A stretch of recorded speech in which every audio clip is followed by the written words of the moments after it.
Chers amis du voyage et des découvertes partagées, bonsoir à tous. Comme vous le voyez, grand reporter, écrivain voyageur, il y avait aujourd'hui à Albertville, et c'est tout l'esprit de l'Université populaire du voyage d'Albertville, beaucoup de petits reporters qui avaient beaucoup de grandes questions et qui feront peut-être un jour quelques grands écrivains. Bienvenue à tous, au nom du conseil d'administration du Grand Bivouac, au nom de son président Guy Chaumereuil, au nom de son directeur Bruno Vandendrich, bienvenue à cette troisième soirée de l'Université populaire du voyage avec Olivier Weber, après Reza et Jean-Joseph Boileau.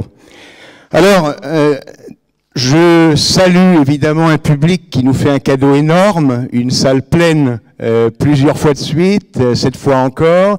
Je salue également les partenaires de cette université du voyage et notamment évidemment la mairie d'Albertville qui fait un travail absolument essentiel dans cette réalisation et dont je salue le représentant, Madame le maire Martine Berthet, présente parmi nous ce soir. Présenter Olivier Weber à Albertville. Oh. Et je ne suis pas sûr qu'on puisse faire ça, il est ici chez lui, c'est un régional de l'étape, il aime les montagnes et il vient de me confier, je vous le confesserai, qu'il ne détesterait pas avoir une belle maison dans les montagnes avec une vue sur le Mont Blanc. Alors, très peu de rappels, et puisque vous connaissez beaucoup son travail, beaucoup d'entre vous ont lu parfaitement sa biographie, je vous renvoie vers le site de l'Université populaire du voyage qui possède toutes ces informations. Et par contre, je souhaiterais partager avec vous un texte, qui est un texte de quelqu'un qu'il connaît et qui l'apprécie visiblement, et qui est Emmanuel Carrère. Emmanuel Carrère, dans sa préface au voyage au pays de toutes les Russies d'Olivier Weber, nous donne une indication. Il nous dit qu'il y a deux types de voyageurs, les voyageurs centripètes et les voyageurs centrifuges. Et Olivier Weber est fondamentalement un voyageur centrifuge. Alors il n'aime pas ni qu'on parle de lui, ni qu'on montre des photos de lui. On va voir l'un et l'autre, j'en suis désolé. Les centrifuges, quand ils passent à l'hôtel, c'est pour y déposer leurs bagages, qui sont légers. Après quoi, ils ressortent aussitôt, marchent le nez au vent dans les rues. S'ils prennent un taxi, discutent le bout gras avec le conducteur, et tant pis s'ils ne parlent pas la même langue. Au bout de 5 minutes, s'en sont fait un copain, avec qui ils vont faire la tournée des bars, l'ouverture du marché ou la criée aux poissons. Jouer quelques jetons au casino, miteux que tiennent les mafieux locaux. Et s'il s'y passe quelque chose, un règlement de compte ou une prise d'otage, il y a gros à parier que ce sera ce soir-là. Ce genre de type s'appelle Albert Londres ou Joseph Kessel. Et le jour où à Dublin j'ai rencontré Olivier Weber, je me suis dit tout de suite qu'il faisait partie de la famille. C'est justement de cette famille qu'on va parler ce soir. Je continue. Et il doit rentrer la tête dans les épaules de plus en plus. Il a le physique. C'est un gaillard costaud, les yeux bleus, la poignée de main franche, qui ressemble exactement à ce que la plupart des petits garçons, je suppose, rêvent de devenir plus tard. Une sorte de Tintin joué par Harrison Ford et qui, en plus, écrirait. Un type qui, sans la ramener, connaît la terre entière. Et ça aussi, il va nous le montrer ce soir. En bref, pour Olivier Weber, un principe. Pas de thèse préalable, un regard et de l'appétit pour les gens. Une technique, il nous expliquera peut-être ce que c'est, de l'ethnologie participante, enfin tout simplement un bon sens de l'humain et de la rencontre. Et un effet, car l'angle choisi est l'humain, chaque personne rencontrée est en soi un monde qu'il nous offre. Emmanuel Carrère, dans sa présentation, termine de façon sympathique. Il nous dit que c'est quelqu'un avec qui, finalement, on aimerait bien prendre le transcaucasien. Alors ça tombe très bien, car il nous embarque ce soir pour un train, sur un train, pour un voyage qui est à la fois un voyage dans l'espace et un voyage dans le temps, qui nous emmènera de Vladivostok à la guerre d'Espagne, qui nous emmènera avec Londres, Hemingway, Kessel, de Vladivostok à la Macédoine, de l'Espagne aux deux côtés de la haine, justement dans la guerre d'Espagne, et à travers la vie des grands reporters hier et aujourd'hui. Nous partons pour 50 minutes de présentation par Olivier Weber, puis nous enchaînerons sur une table ronde d'une vingtaine de minutes et ensuite, bien sûr, la traditionnelle séance d'échange, et je crois que vous l'attendez tous, avec Olivier Weber et le public. Alors, je l'appelle pour une petite question. Je vous prie de lui souhaiter la bienvenue.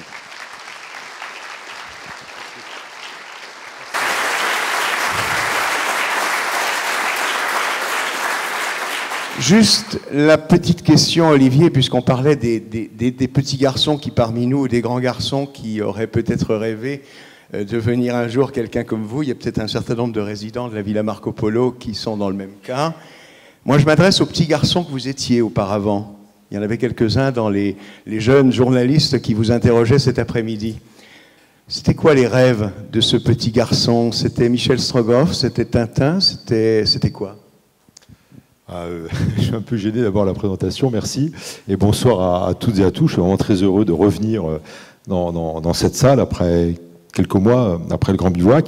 Bien, pour répondre à votre question, non, c'était beaucoup de lecture. C'était aussi le fait de m'être cogné à des bibliothèques à 8 ans, 9 ans, 10 ans, 11 ans, puis à chaque fois des livres tombaient sur ma tête, et bon, c'était les livres de Cervantes, de Stendhal, de Flaubert, mais beaucoup d'écrivains aventuriers comme Henri de Montfred, qu'on verra peut-être tout à l'heure aussi sur une photo, Joseph Kessel, et puis d'autres aussi, donc Albert Londres, effectivement, donc des écrivains et des voyageurs, les deux. Voilà.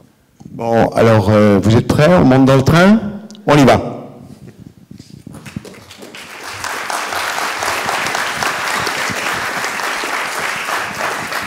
Merci, je suis vraiment très heureux d'être là, surtout dans le cadre de cette université populaire du voyage. Et un tout petit mot, vous connaissez bien sûr l'origine de l'université, mais c'est un projet un peu fou.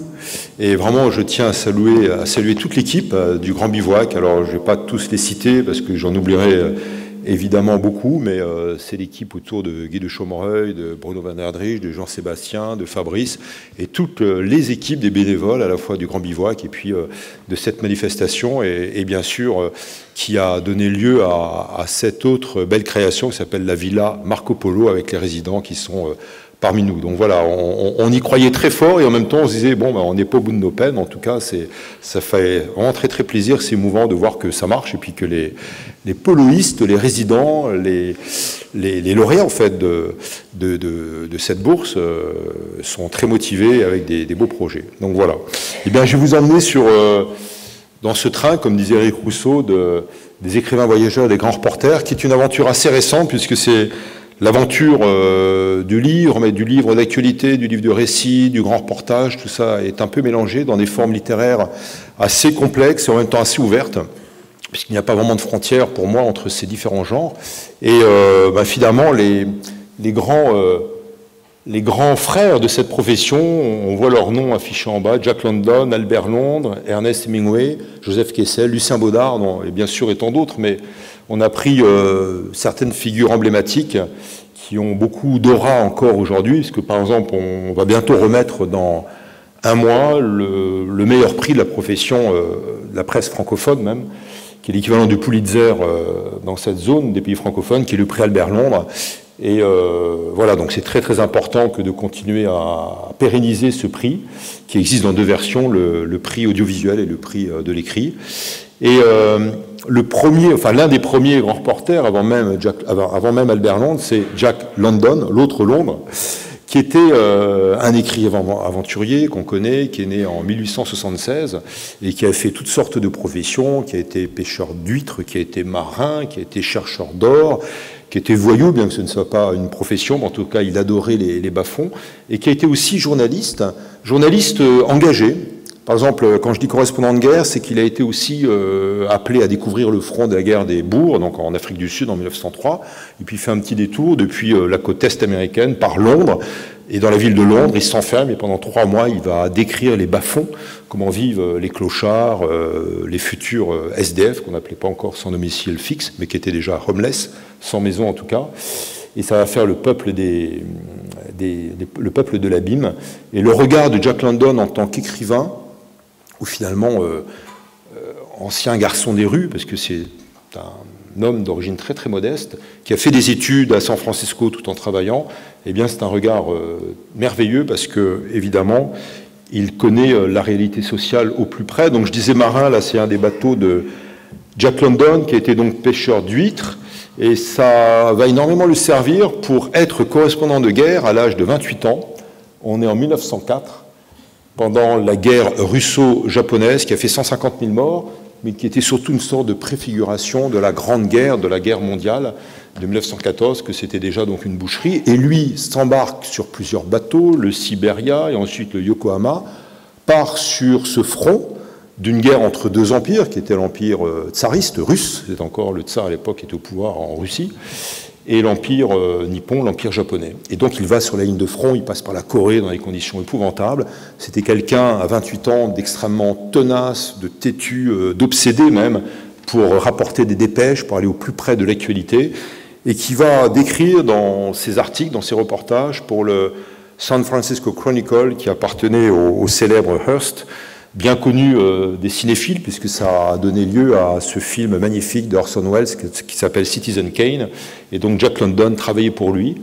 Et sa chronique de la guerre était vraiment extraordinaire, puisqu'il avait la vision en profondeur stratégique, comme on dit en langage militaire, mais aussi au plus près des hommes, des victimes, des civils, des déplacés, des réfugiés, des paysans coréens qui fuyaient le front, etc. Là, on le voit dans sa maison de Glen Ellen, où je me suis rendu encore il y a quelques semaines, à 2 heures de route de San Francisco. Et il construisait son ranch à ce moment-là. Il vivait encore dans une sorte de petite maison de véranda. Et le jour où le ranch de Glen Ellen a vu le jour, a été inauguré, eh bien, la maison a brûlé quelques jours après. Il ne s'en est jamais remis. Il est mort à 40 ans, non pas d'un suicide, mais d'une crise d'urémie. En tout cas, c'est un homme qui était un bon vivant et qui avait beaucoup bu et qui en est mort selon ses biographes. Donc, chroniqueur des bas-fonds, là, c'est... pardon, je reviens derrière, c'est San Francisco, peu de temps après le tremblement de terre, et Jack London donc, va s'affairer à retrouver un petit peu la trace des survivants et vivre là aussi avec eux pour tenter de comprendre aussi ce que c'est la pauvreté après coup, puisque c'était après le fameux séisme. Autre grande figure, autre monstre sacré, comme on dit dans le métier, j'en parlais tout à l'heure, Albert Londres. Albert Londres, le prince des reporters, qui est mort très jeune, enfin relativement jeune, un peu plus âgé que Jack London, qui est mort en 1948, en 1932, pardon, sur un bateau à 48 ans, donc il l'a ramené de la Chine. Et il est mort dans l'incendie de ce paquebot au large de la Somalie. On n'a jamais su pourquoi, mais il enquêtait sur les triades chinoises, c'est-à-dire en fait sur la mafia de l'opium à Shanghai.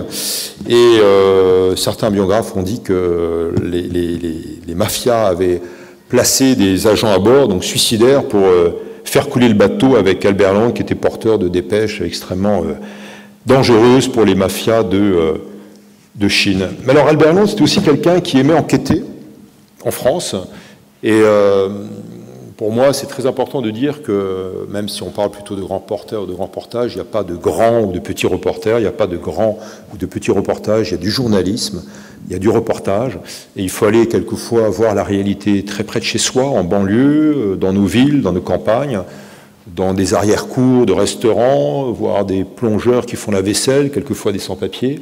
C'est là aussi la matière du reportage.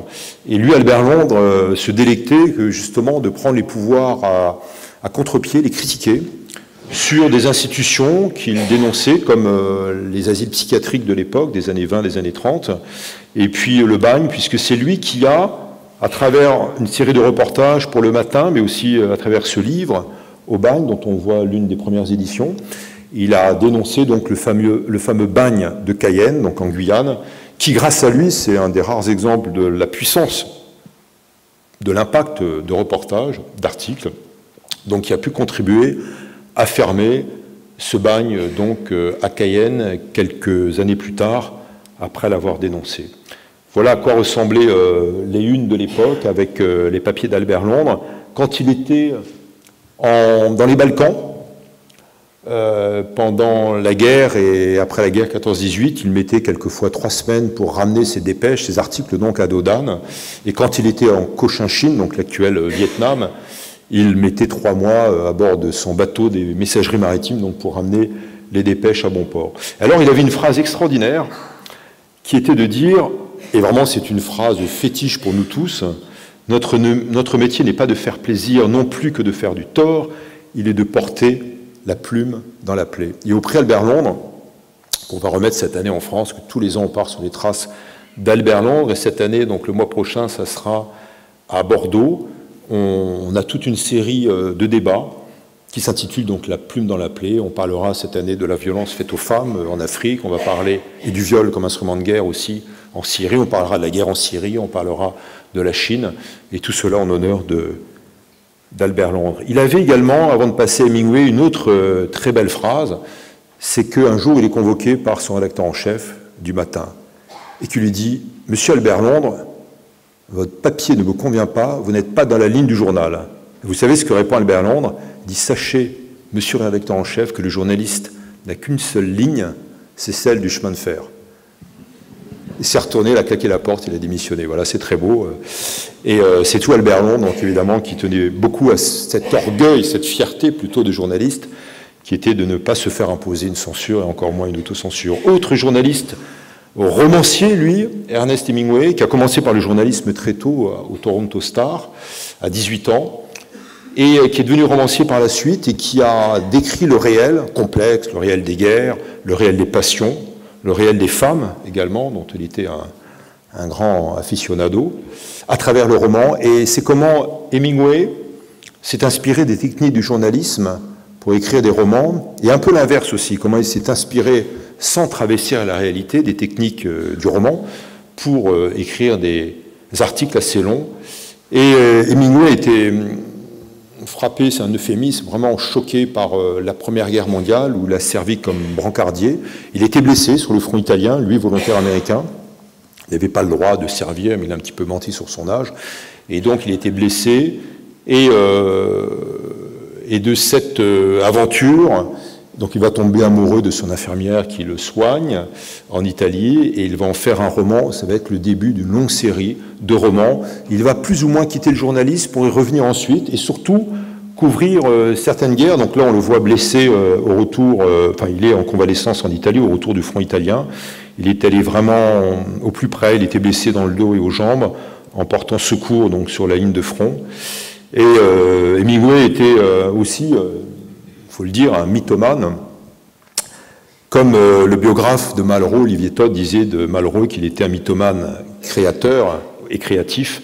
Hemingway s'est beaucoup servi aussi de mythes pour enjoliver un petit peu le poids et le fantasme qu'on peut se représenter de ces deux professions, écrivain et grand reporter. Donc c'était quand même un grand amateur de chasseur de fauves, ça c'est vrai, mais il en rajoutait beaucoup sur le sens de la bagarre et presque le mythe du surhomme. Mais là où il va mettre tout cela à exercice, c'est pendant la fameuse guerre d'Espagne, la guerre entre les républicains, qu'on voit donc sur la partie sombre, et puis ici, avec un front des républicains qui monte jusqu'à Madrid, et le front des troupes franquistes, donc dans le reste du pays.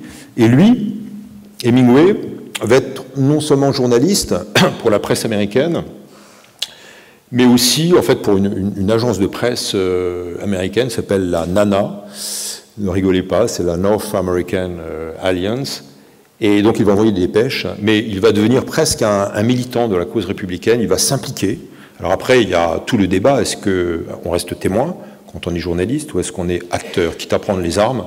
Lui, Hemingway, qui se situait à la fois sur le front du journalisme et sur le front du romanesque, avait choisi donc d'aider, de s'engager aux côtés des républicains. Il avait fait un très beau commentaire d'un film de Frédéric Rossif qui s'appelle « Mourir à Madrid », et c'est lui donc qui glorifie le rôle des républicains qu'on voit ici, là, sur le front, donc des Espagnols, mais aussi des Tchèques, des Français, des Italiens qui s'étaient engagés aux côtés des forces républicaines, dont George Orwell, qui allait devenir plus tard correspondant de guerre en France en 1940, mais qui là était, lui, vraiment un combattant avec les forces républicaines. Alors, Hemingway, sur le tard, qui aimait beaucoup Cuba, était devenu un fidèle de Fidel Castro.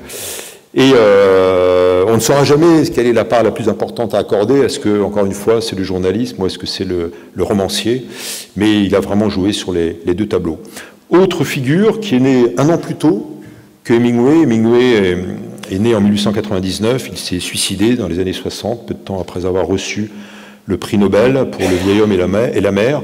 C'est Joseph Kessel. Joseph Kessel, qu'on voit ici sur la gauche de l'appareil, parce qu'il était pilote pendant les deux guerres d'ailleurs. Il est né en 1898, donc à l'âge de 19 ans, en 1917, il est déjà pilote ou copilote. Et là, sur la Deuxième Guerre mondiale, avec son ami Bernheim, ils vont faire partie des escadrilles de la France libre en Grande-Bretagne.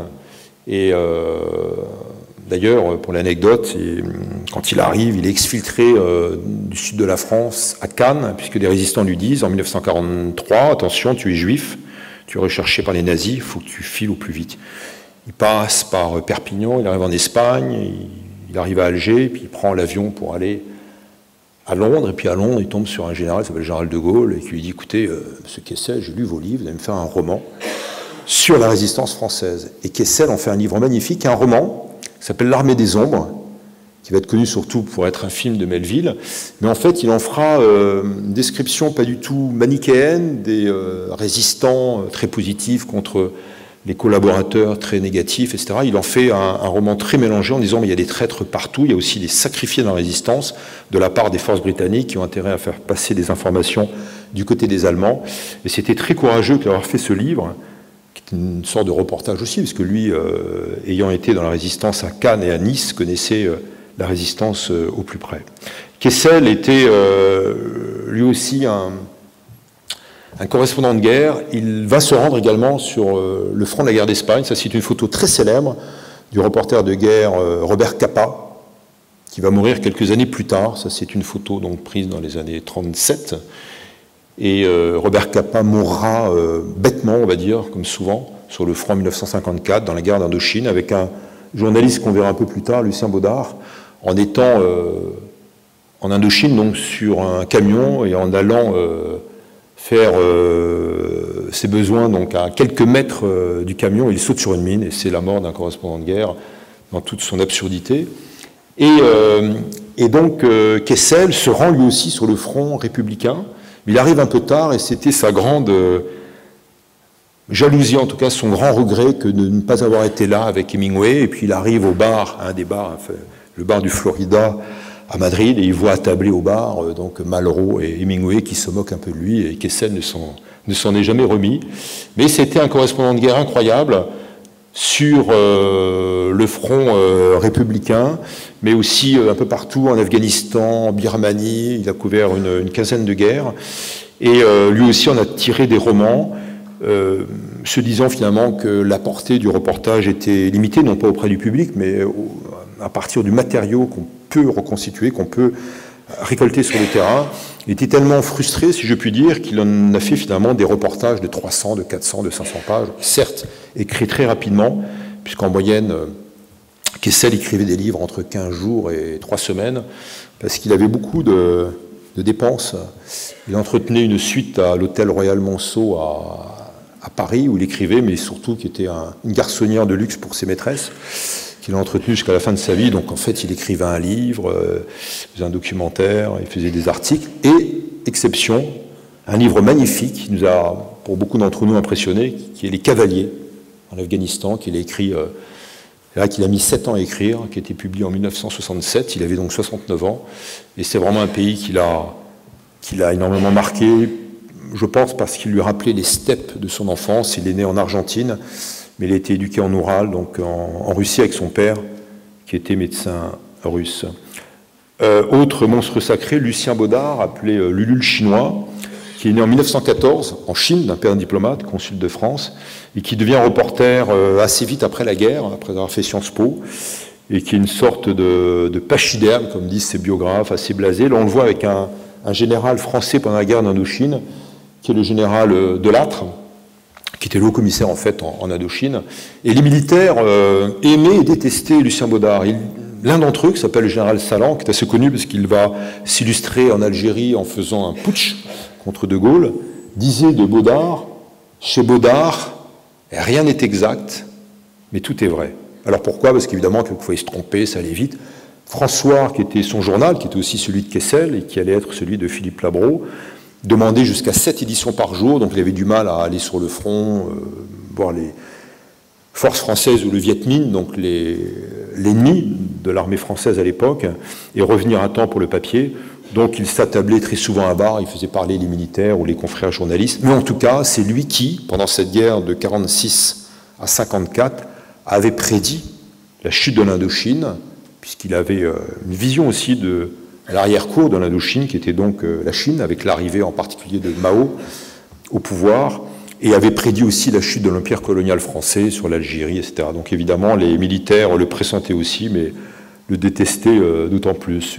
Lulule chinois, qui est donc là de retour en Chine dans les années 80, peu de temps avant sa mort, enfin quelques années avant sa mort, il meurt la décennie suivante. Et donc là aussi, un grand romancier, un grand journaliste, prix Goncourt, prix Interallié, qui a su mélanger les deux, avec cet art de la story, comme on disait à l'époque chez Lazarev, chez François, qui était un grand journal qui montait jusqu'à 1 million d'exemplaires. Et les reporters d'aujourd'hui, vous les voyez en bas, Marion Van Antinghem du Monde, Douane Buy Nouvel Obs, Rétipan, et d'autres encore, qui ont tous eu le prix Albert Londres. Un petit hommage pour les reporters morts sur le front. Rémi Ochlik, jeune photographe de 28 ans, et Mary Colvin, américaine, travaillant pour le Sunday Times, tuée en même temps au même endroit, à Homs en Syrie. Mary Colvin qui avait déjà été blessée auparavant, et qui ont été trahis, si je puis dire, par leurs moyens de transmission, parce qu'ils transmettaient un papier par satellite, et là, les forces armées syriennes les ont repérés et les ont tués. L'an dernier, en 2013, donc, il y a eu 88 morts journalistes dans le monde entier. Et James Netchway, qui n'est pas mort, qui était blessé, qui a toujours été au plus près, une sorte de Robert Capa d'aujourd'hui, et que j'ai croisé à différentes reprises sur les fronts au Kosovo, à Jérusalem ou ailleurs, et qui a été blessé à nouveau en Irak lors d'un jet de grenade dans un Humvee, une sorte de Jeep américaine. Et son confrère de Time Magazine qui était à côté a eu le temps de lancer la grenade dehors. Lui a perdu la main, donc le journaliste de Time, et James était grièvement blessé. Il était à nouveau blessé en février dernier, donc il y a 2 mois, à Bangkok, à la jambe. Il a continué de photographier. Bon, la blessure était moins grave qu'en Irak. Mais c'est quelqu'un qui n'est pas forcément un foudre de guerre, mais qui veut vraiment témoigner, qui veut aller au plus près pour montrer les photos. Anja Liliengross, allemande, qui vient de mourir en Afghanistan, avec Katie Gannon, qui elle était blessée de AP, une agence de presse. Et donc 2 correspondantes basées à Kaboul. Regardez les photos magnifiques d'Anja. Ballot, not ballot, des urnes électorales, non pas des balles, au-dessus des enfants afghans, et puis un marchand de tapis à Kaboul avec l'image de Karzai. Voilà, donc un terrain difficile, un terrain miné, un terrain compliqué pour un monde qui est non moins difficile. Là, voici une carte brièvement des guérillas dans le monde, des conflits en cours, des litiges en orange. Les traits oranges, ce sont les litiges frontaliers. Regardez comme la carte est complexe. Les terrains sont dangereux, l'Afrique du Nord, les révoltes arabes, l'Irak, l'Afghanistan, le Pakistan, la Syrie, bien sûr, qui est pratiquement un no man's land pour les journalistes, puisque si on y va, j'en parlais à Florence Aubenas il y a quelques jours, on a fait un débat ensemble, Florence qui a été enlevée en Irak en 2005, et qui dit le monde n'envoie plus personne parce qu'on a une chance sur 2 d'être enlevé, y compris par ce qu'on appelle notre fixeur, c'est-à-dire le traducteur. Et ce qui a tout changé, là aussi, ce sont les moyens de communication, le fait que les journalistes, les envoyés spéciaux, mais aussi les humanitaires, représentent une valeur vénale, donc marchande, ça vaut autant de millions de dollars. Il y a presque un prix à la nationalité, une valeur politique pour un groupe, voire une valeur symbolique à l'intérieur d'un groupe, pour se glorifier que d'avoir pris en otage un journaliste. La liberté de la presse dans le monde, vous voyez en blanc et en jaune les pays où la situation est moyenne ou bonne, et puis après ça se dégrade. Ça commence à se dégrader dans les couleurs plus foncées, l'orange. Le rouge, situation difficile, et situation très grave, en noir. Donc l'Amérique centrale, principalement, que Eric connaît bien. L'Afrique, l'Asie, la Russie, on tue les journalistes, surtout ceux qui enquêtent sur la corruption. Et la Chine, bien sûr, l'Iran, l'Arabie Saoudite, le Soudan. Donc, non pas des zones interdites, mais pratiquement des zones grises, des zones très dangereuses, où le métier de journaliste est très difficile. Voici la liste, c'est l'indice annuel du classement de RSF, Reporters sans frontières. Regardez en bas, les derniers pays, Chine, Somalie, Syrie, Turkménistan, Corée du Nord et l'Érythrée. L'Érythrée, on en parlera tout à l'heure, un de mes premiers terrains de reportage. Et un monde de flux et d'échanges, là ce sont les échanges financiers, des placements des masses financières, qu'il faudrait croiser avec un autre agrégat qui est la vitesse. On déplace de plus en plus vite des masses financières légales et illicites, c'est-à-dire de l'argent sale, du blanchiment. Le blanchiment, c'est à peu près 2000 milliards de dollars d'argent sale chaque année, 2/3 blanchis dans les pays occidentaux. Et je crois que là aussi, le journalisme, le documentaire, les livres peuvent nous aider à comprendre un monde où on est sûrement de plus en plus interconnecté, mais de plus en plus aussi sous-informé. Alors c'est ça les carnets de route que je vous ouvre. C'est les premiers reportages, c'était pour Libération et la presse britannique.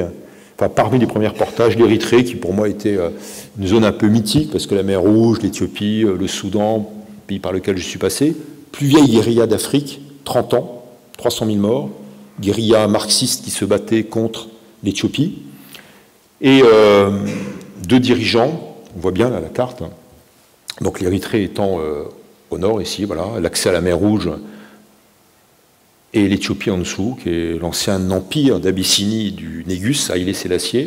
Et finalement, l'Érythrée arrive à l'indépendance avec une direction bicéphale de ce Front populaire de libération de l'Érythrée, FPLE. Il y avait 2 dirigeants, un dirigeant chrétien, Isaias Afewerki, que j'ai pu rencontrer, et puis des dirigeants musulmans, Rabban an-Nour. Ils prennent le pouvoir, le chrétien élimine le musulman, et malheureusement, pour cette guérilla, qui avait 30% de femmes combattantes. Les combattants avaient des cours de mathématiques, des cours de formation, d'anglais, d'histoire, géographie. Une guérilla assez progressiste. Isaias Afewerki est devenu le pire des dictateurs de l'Afrique de l'Est. Donc là, c'est une leçon aussi à méditer pour les reporters. Alors l'autre conflit, si tant est que ce soit un conflit, en tout cas la guerre civile, qui m'a beaucoup marqué, c'est Tiananmen en 1989. C'est une photo qui a été prise au lendemain du massacre. 800 morts sur la place Tiananmen, une des plus grandes places du monde. Des étudiants qui voulaient contester le pouvoir avec l'appui de dirigeants du Parti communiste. Et bien brutalement, dans la nuit du 4 au 5 juin de 1989, donc l'armée envahit la place et tue les étudiants de manière très très violente. Et moi j'étais sur la place et je suis rentré avec l'équipe de CNN à l'hôtel à 5 h du matin, et le lendemain, c'est pratiquement pris de ma chambre. On a pris la photo de Tankman, l'homme inconnu, le soldat inconnu, le résistant inconnu de Chine, qui a réussi, pour ceux qui ont pu voir la vidéo ou la photo, à stopper cette colonne de tanks qui fait 17 tanks, qui devait l'écraser. Et lui, c'est un homme qui a 2 sachets en plastique, enfin un jeune homme, un étudiant, et qui a fait arrêter la colonne pendant une demi-heure. Finalement, il était emmené, on n'a jamais su par qui, soit les étudiants, soit la police secrète. On n'a jamais aucune nouvelle. Et c'est l'une des photos les plus emblématiques du XXe siècle, puisqu'elle symbolise la répression, mais aussi le courage d'un peuple qui était en révolte contre le pouvoir, lequel n'a pas hésité à réprimer par le sang. Puis alors, autre terrain de reportage qui m'a beaucoup marqué, c'est donc l'Afghanistan, où je suis retourné à différentes reprises depuis des années, et puis des contacts, des rencontres avec des personnages incroyables, dont Massoud, qu'on reconnaît peut-être de dos, le commandant de la résistance afghane, qui se battait non seulement pour sa vallée, qui s'appelle le Panjshir, au nord de Kaboul, mais aussi pour son pays, l'Afghanistan, mais aussi pour l'ensemble de l'islam, disait-il, qu'il voulait sauver du fondamentalisme. Là, on le voit avec ses hommes, et certains de ses fidèles ici, et puis des jeunes dans les écoles Panjshir, et Massoud qu'on n'a pas écouté, et qui est mort donc en 2001, le 9 septembre, 2 jours avant les attentats. Et c'était évidemment connecté avec les attentats de New York. Donc des rencontres aussi avec, là on a vu tout à l'heure Benazir Bhutto, qui était Premier ministre du Pakistan, et qui a été assassiné elle aussi. Et son successeur, auteur d'un coup d'État, c'est lui, le général Musharraf à droite, qui lui-même a été renversé depuis, qui a échappé la semaine dernière à une tentative d'assassinat et qui a été inculpé à quelques jours de haute trahison. Voilà, le reportage, c'est aussi des expéditions. Donc en Asie centrale, en Amazonie, en Afrique, au Cambodge. Là, nous sommes en Amazonie, au Brésil et au Suriname, à la rencontre des chercheurs d'or pour parler de la mondialisation avec une sorte de procès d'équation un peu injuste, qui est que chaque année sortent d'Amazonie 320 tonnes d'or, c'est énorme, la production mondiale est de 2500 tonnes, et la demande est toujours plus forte, c'est pour ça que le prix de l'once d'or, qui est un indice de référence, 31 grammes, monte énormément. Les prix depuis 2001 ont plus que décuplé, multiplié par 10. Il n'y a pas assez d'or pour la production de bijoux, pour la production informatique et aéronautique, donc il y a une très forte demande. Et ce qui fait qu'on extrait de plus en plus d'or. Mais en Amazonie, poumon de la planète, qui est productrice de 20% de l'oxygène du monde, en Amazonie, donc, rentre en échange de ce trésor qu'est l'or, du mercure, à hauteur de plusieurs centaines de tonnes également par an. Pourquoi? Parce que pour amalgamer des paillettes en quelque sorte d'or qu'on trouve dans les rivières, pour les transformer en pépites, on jette du mercure qui amalgame, qui aimante en quelque sorte l'or. Évidemment, ça fait une pollution terrible pour l'eau, pour les poissons, pour les mères qui portent les enfants dans leur ventre, pour le cerveau du bébé qui va naître, etc., etc. Et là, on a un peuple qui est en train de disparaître, enfin plusieurs peuples, les Amérindiens. Là, on voit un Indien amérindien qui est Wayana et qui est français. Parce que ce peuple Wayana est à cheval sur 3 pays, Suriname, Brésil et la France. Il en reste 3000 et ils disent « nous, on est morts, on ne va pas survivre au mercure », etc. Ils sont très pessimistes et ils se battent justement contre cette équation de la mondialisation, trésor contre mercure, le poison contre ce produit toxique. Donc voilà, le reportage, c'est ça aussi. Ce sont des terrains comme le Cambodge, je retourne depuis 20 ans, parce que j'ai connu la guérilla Khmer Rouge. Alors les Khmer Rouges, c'est qui? Les Khmer Rouges, ce sont des guérilleros qui ont pris le pouvoir en 1975 à Phnom Penh, avec un chef qui s'appelait Pol Pot, et qui ont tué un Cambodgien sur 4. C'est un des grands génocides du siècle, il y en a eu 4.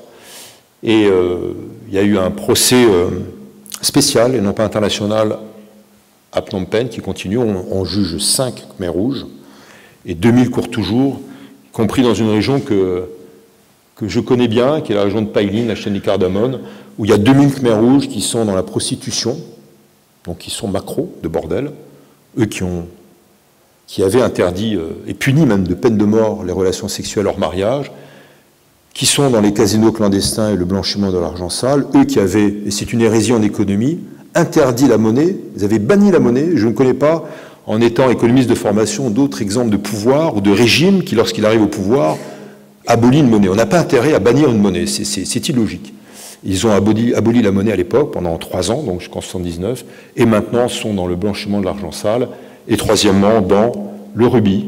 Voilà, ce sont d'anciens Khmer Rouges que j'ai rencontrés. Là, ça s'est très mal passé, puisque j'allais pour un livre qui s'appelle Les Impunis, que j'ai mis beaucoup de temps à écrire, parce que c'est sur la banalité du mal à travers les guérillas que j'ai pu traverser, mais aussi sur les Khmer Rouges, qui, eux, restent impunis, puisqu'ils courent toujours.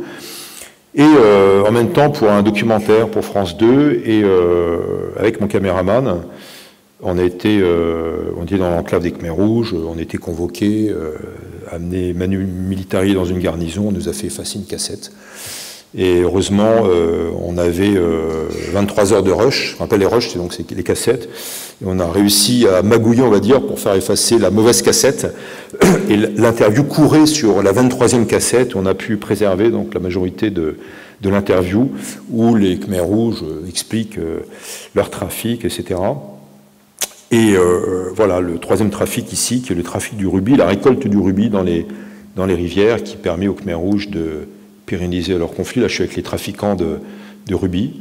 Voilà, c'est aussi l'Irak, d'où je reviens. J'étais il y a quelques jours, je me suis dépêché de revenir, parce que, bon, ce sont des combattants, des rebelles, il faut s'en méfier, mais j'ai eu très peur d'arriver en retard au Grand Bivouac, parce que connaissant Guy, Bruno, je voulais pas avoir d'ennui, donc j'ai bien fait d'abandonner mes rebelles. Et puis je m'exposais à de graves représailles sinon, donc voilà, donc il m'avait prévenu d'ailleurs. Voilà, donc là on a affaire à des rebelles. Alors ce sont des rebelles un peu rencontrés par hasard, parce qu'on est en Irak, mais c'est un mouvement terroriste classé comme tel par les États-Unis et l'Union européenne, qui s'appelle le PKK, ce sont les Kurdes de Turquie. qui ont une guérilla vieille de 30 ans, qui a fait 30 000 morts.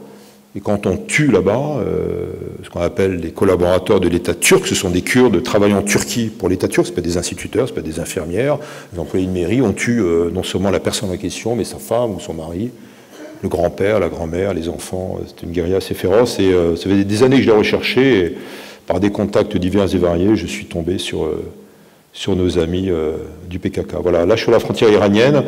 Alors, c'est avec un ami humanitaire. C'est toute la beauté de ce métier.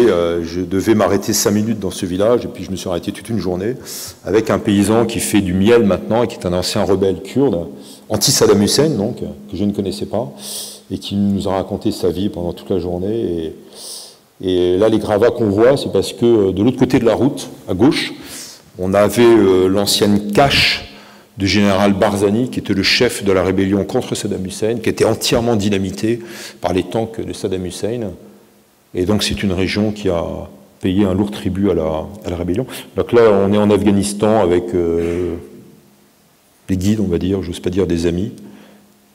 Et là, chez les talibans. Alors les talibans, c'est un peu compliqué parce que je suis allé pour un livre qui s'appelle Le Faucon Afghan, donc j'ai vécu avec eux, et j'y allais aussi pour faire un documentaire sur eux qui s'appelle L'opium des talibans. Sauf que lorsqu'ils étaient au pouvoir, et toujours aujourd'hui dans leur province reculée d'Afghanistan, ils ont interdit l'image. Non seulement la danse, la musique, mais aussi l'image.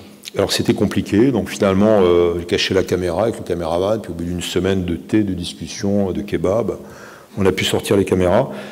Mais alors c'est toujours compliqué parce que avec eux, discussions théologiques assez irrationnelles, et puis tout d'un coup avec l'un des responsables du mouvement des talibans, qui s'appelait Dost Mohammad, qui est le wali, c'est le gouverneur de Ghazni, au sud de Kaboul, pas très loin de là où était tué Anja, la photographe allemande. Donc je dîne avec le wali, le gouverneur de Ghazni, comme un turban noir, protégé par une escouade de talibans derrière, et puis tout d'un coup il me dit qu'est-ce que vous deviendriez, Olivier, Zaytoun, comme on dit en persan, si vous mouriez maintenant? Et alors j'étais en train de manger du riz, du pilau, un petit peu de thé. Bon, d'accord, monsieur le wali, monsieur, fini mon thé, etc. Et puis alors, qu'est-ce que je vais dire? Et puis je me tourne vers le caméraman, qui savait plus où se mettre. Et puis je dis, évidemment, je verrai le paradis. Et là, ça a détendu tout le monde, les kalachnikovs ont été remises par terre, etc. Et voilà, c'est le genre de discussion assez étrange avec les talibans.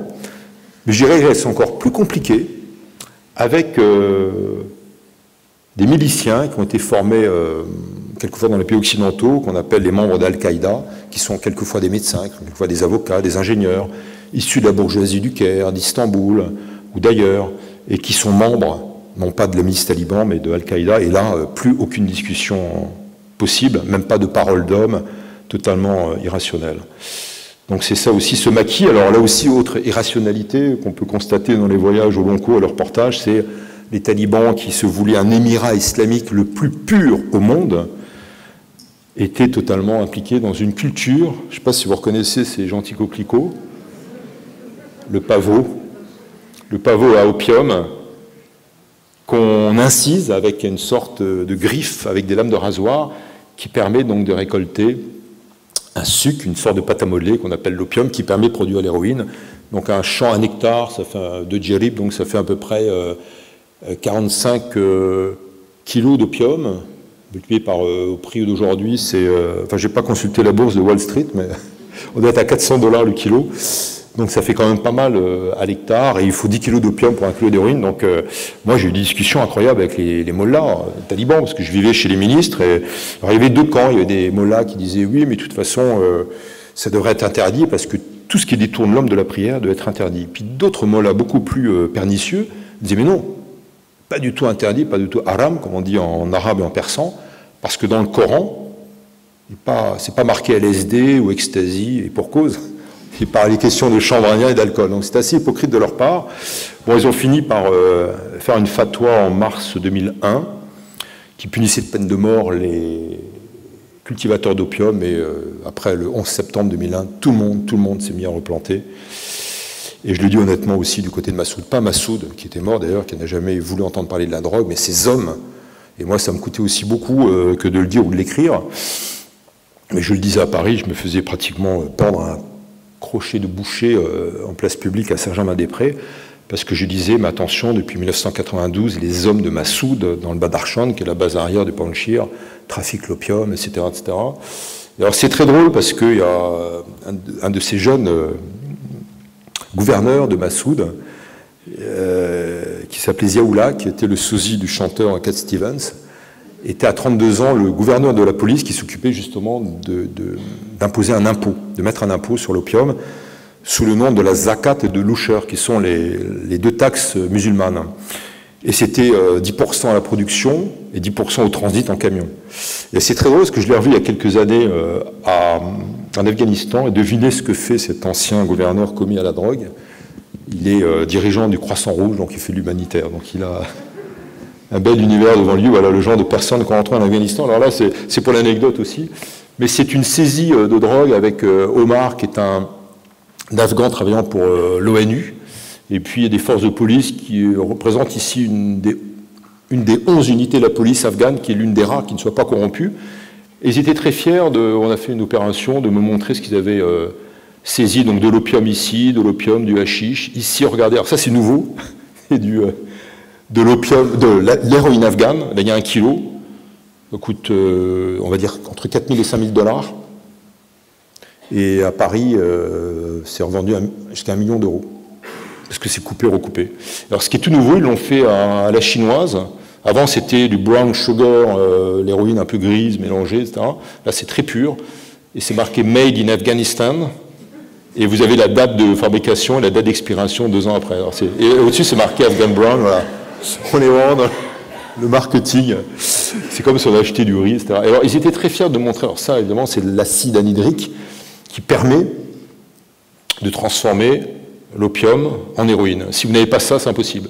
Et puis alors je dis, mais attendez, c'est bizarre, parce que là je vois quelque chose, et je lis le cyrillique, parce que j'ai appris un peu le russe, et il était très fier de me montrer ça. Je dis, mais attendez, j'ai pas rêvé, j'ai bien lu, là, c'est pas de la drogue ça, c'est marqué vodka, Tadjikistan. Il me dit, oui, pour nous c'est de la drogue, donc ça vous donne un peu une idée.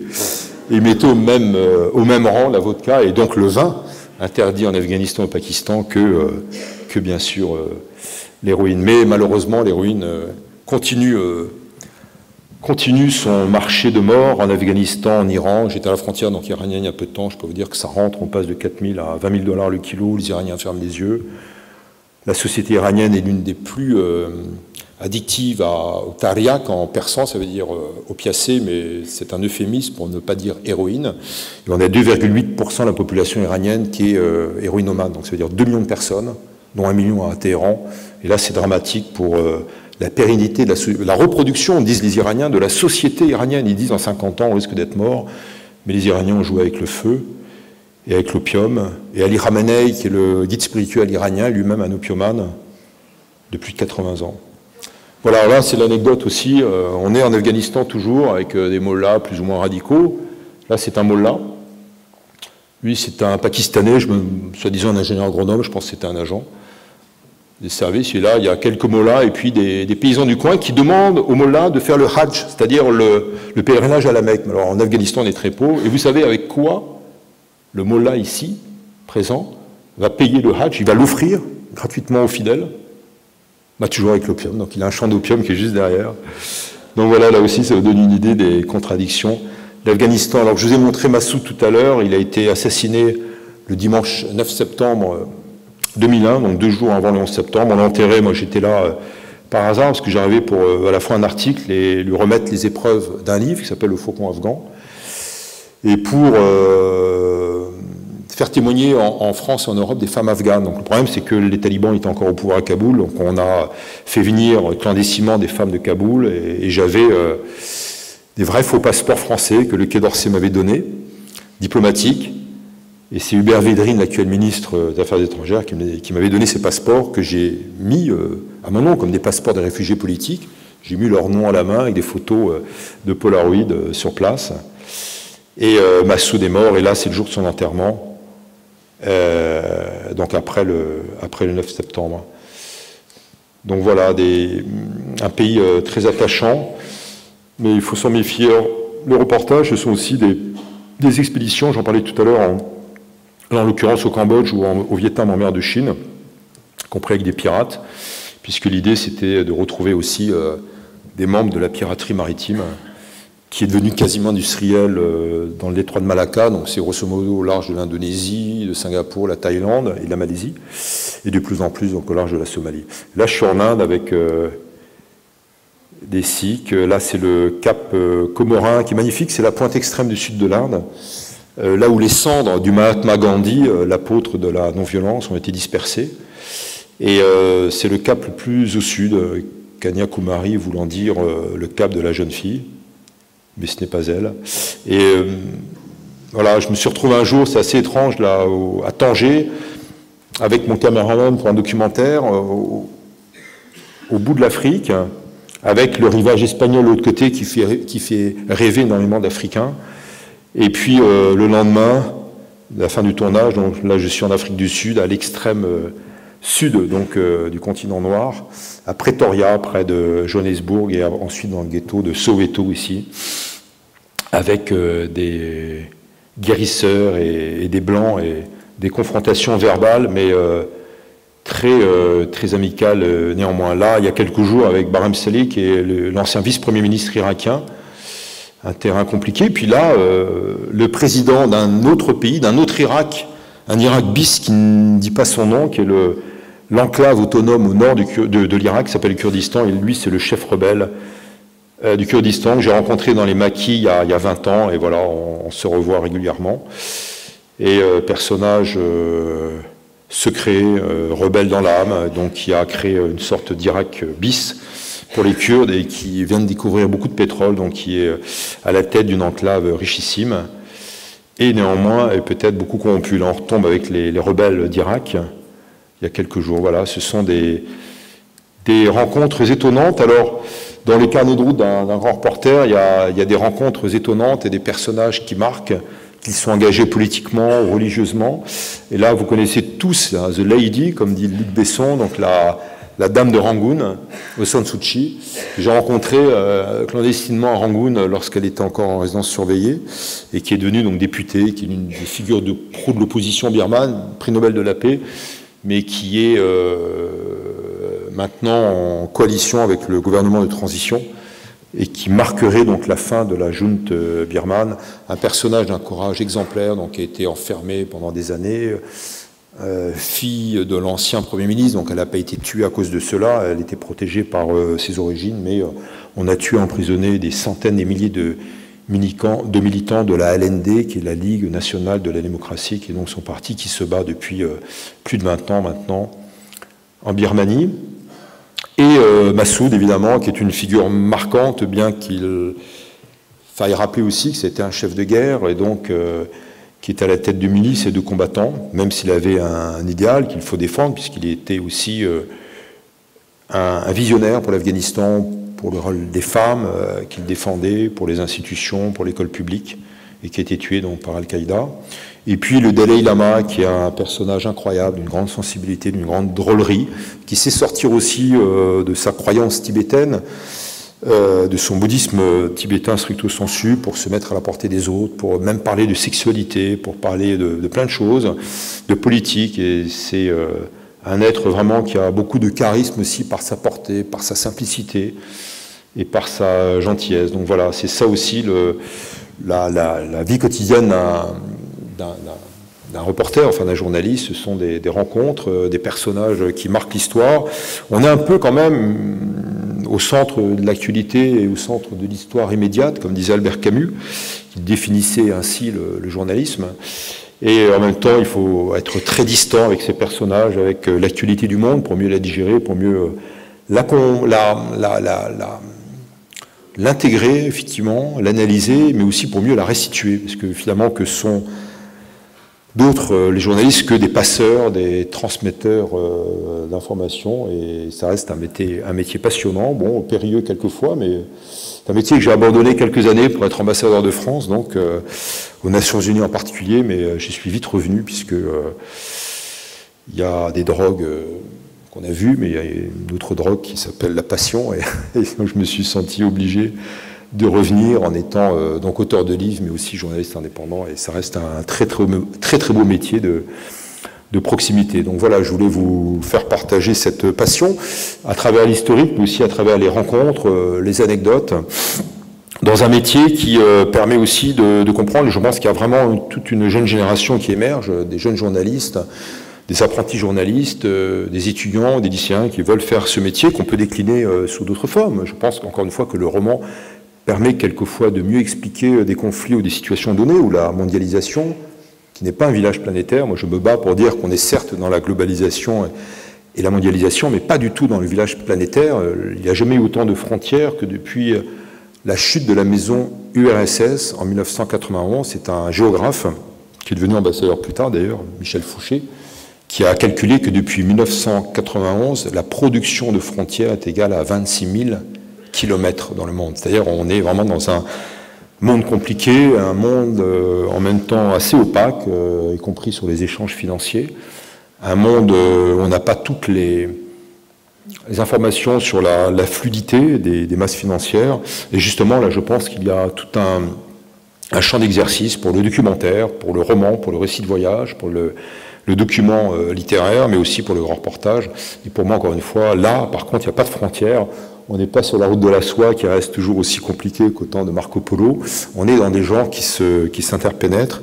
Et je crois vraiment qu'il y a un grand avenir encore pour nous aider à décrypter, à comprendre, mais aussi à aimer le monde, puisque c'était une phrase d'un écrivain voyageur qui est né pas très loin d'ici, qui était suisse, qui s'appelait Nicolas Bouvier, et qui disait finalement, voyager, c'est s'attacher et s'arracher. S'attacher aux gens qu'on rencontre et puis aux paysages aussi, qu'ils soient humains ou géographiques, et puis s'arracher, parce qu'il faut bien revenir. Quand on revient, si on peut transmettre, si on peut communiquer, c'est fabuleux.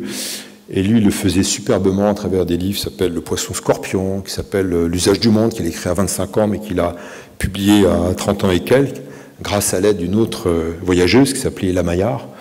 Et c'est un grand frère pour beaucoup d'entre nous, etc., etc. Donc je crois qu'il y a encore beaucoup de possibles, malgré le danger, malgré l'hyper-information, et je crois qu'en fait, qu'on est dans la sous-information. Donc voilà, c'est un beau métier qu'il faut défendre, envers et contre tous, mais j'y crois beaucoup, et je crois beaucoup aux lecteurs, aux téléspectateurs et aux auditeurs. Voilà, je crois que j'étais trop long déjà. Merci beaucoup de votre patience. Et à tout de suite.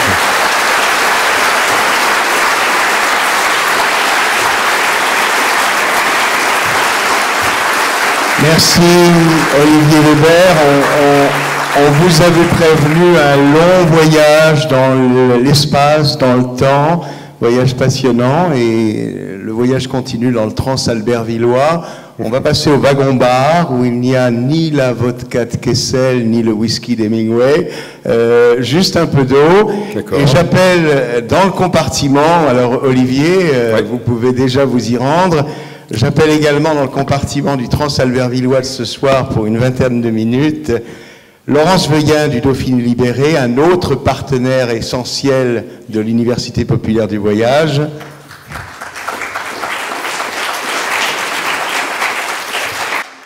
Béatrice Roman-Hama, une des lauréates de la Villa Marco Polo, également journaliste à l'AFP à Paris.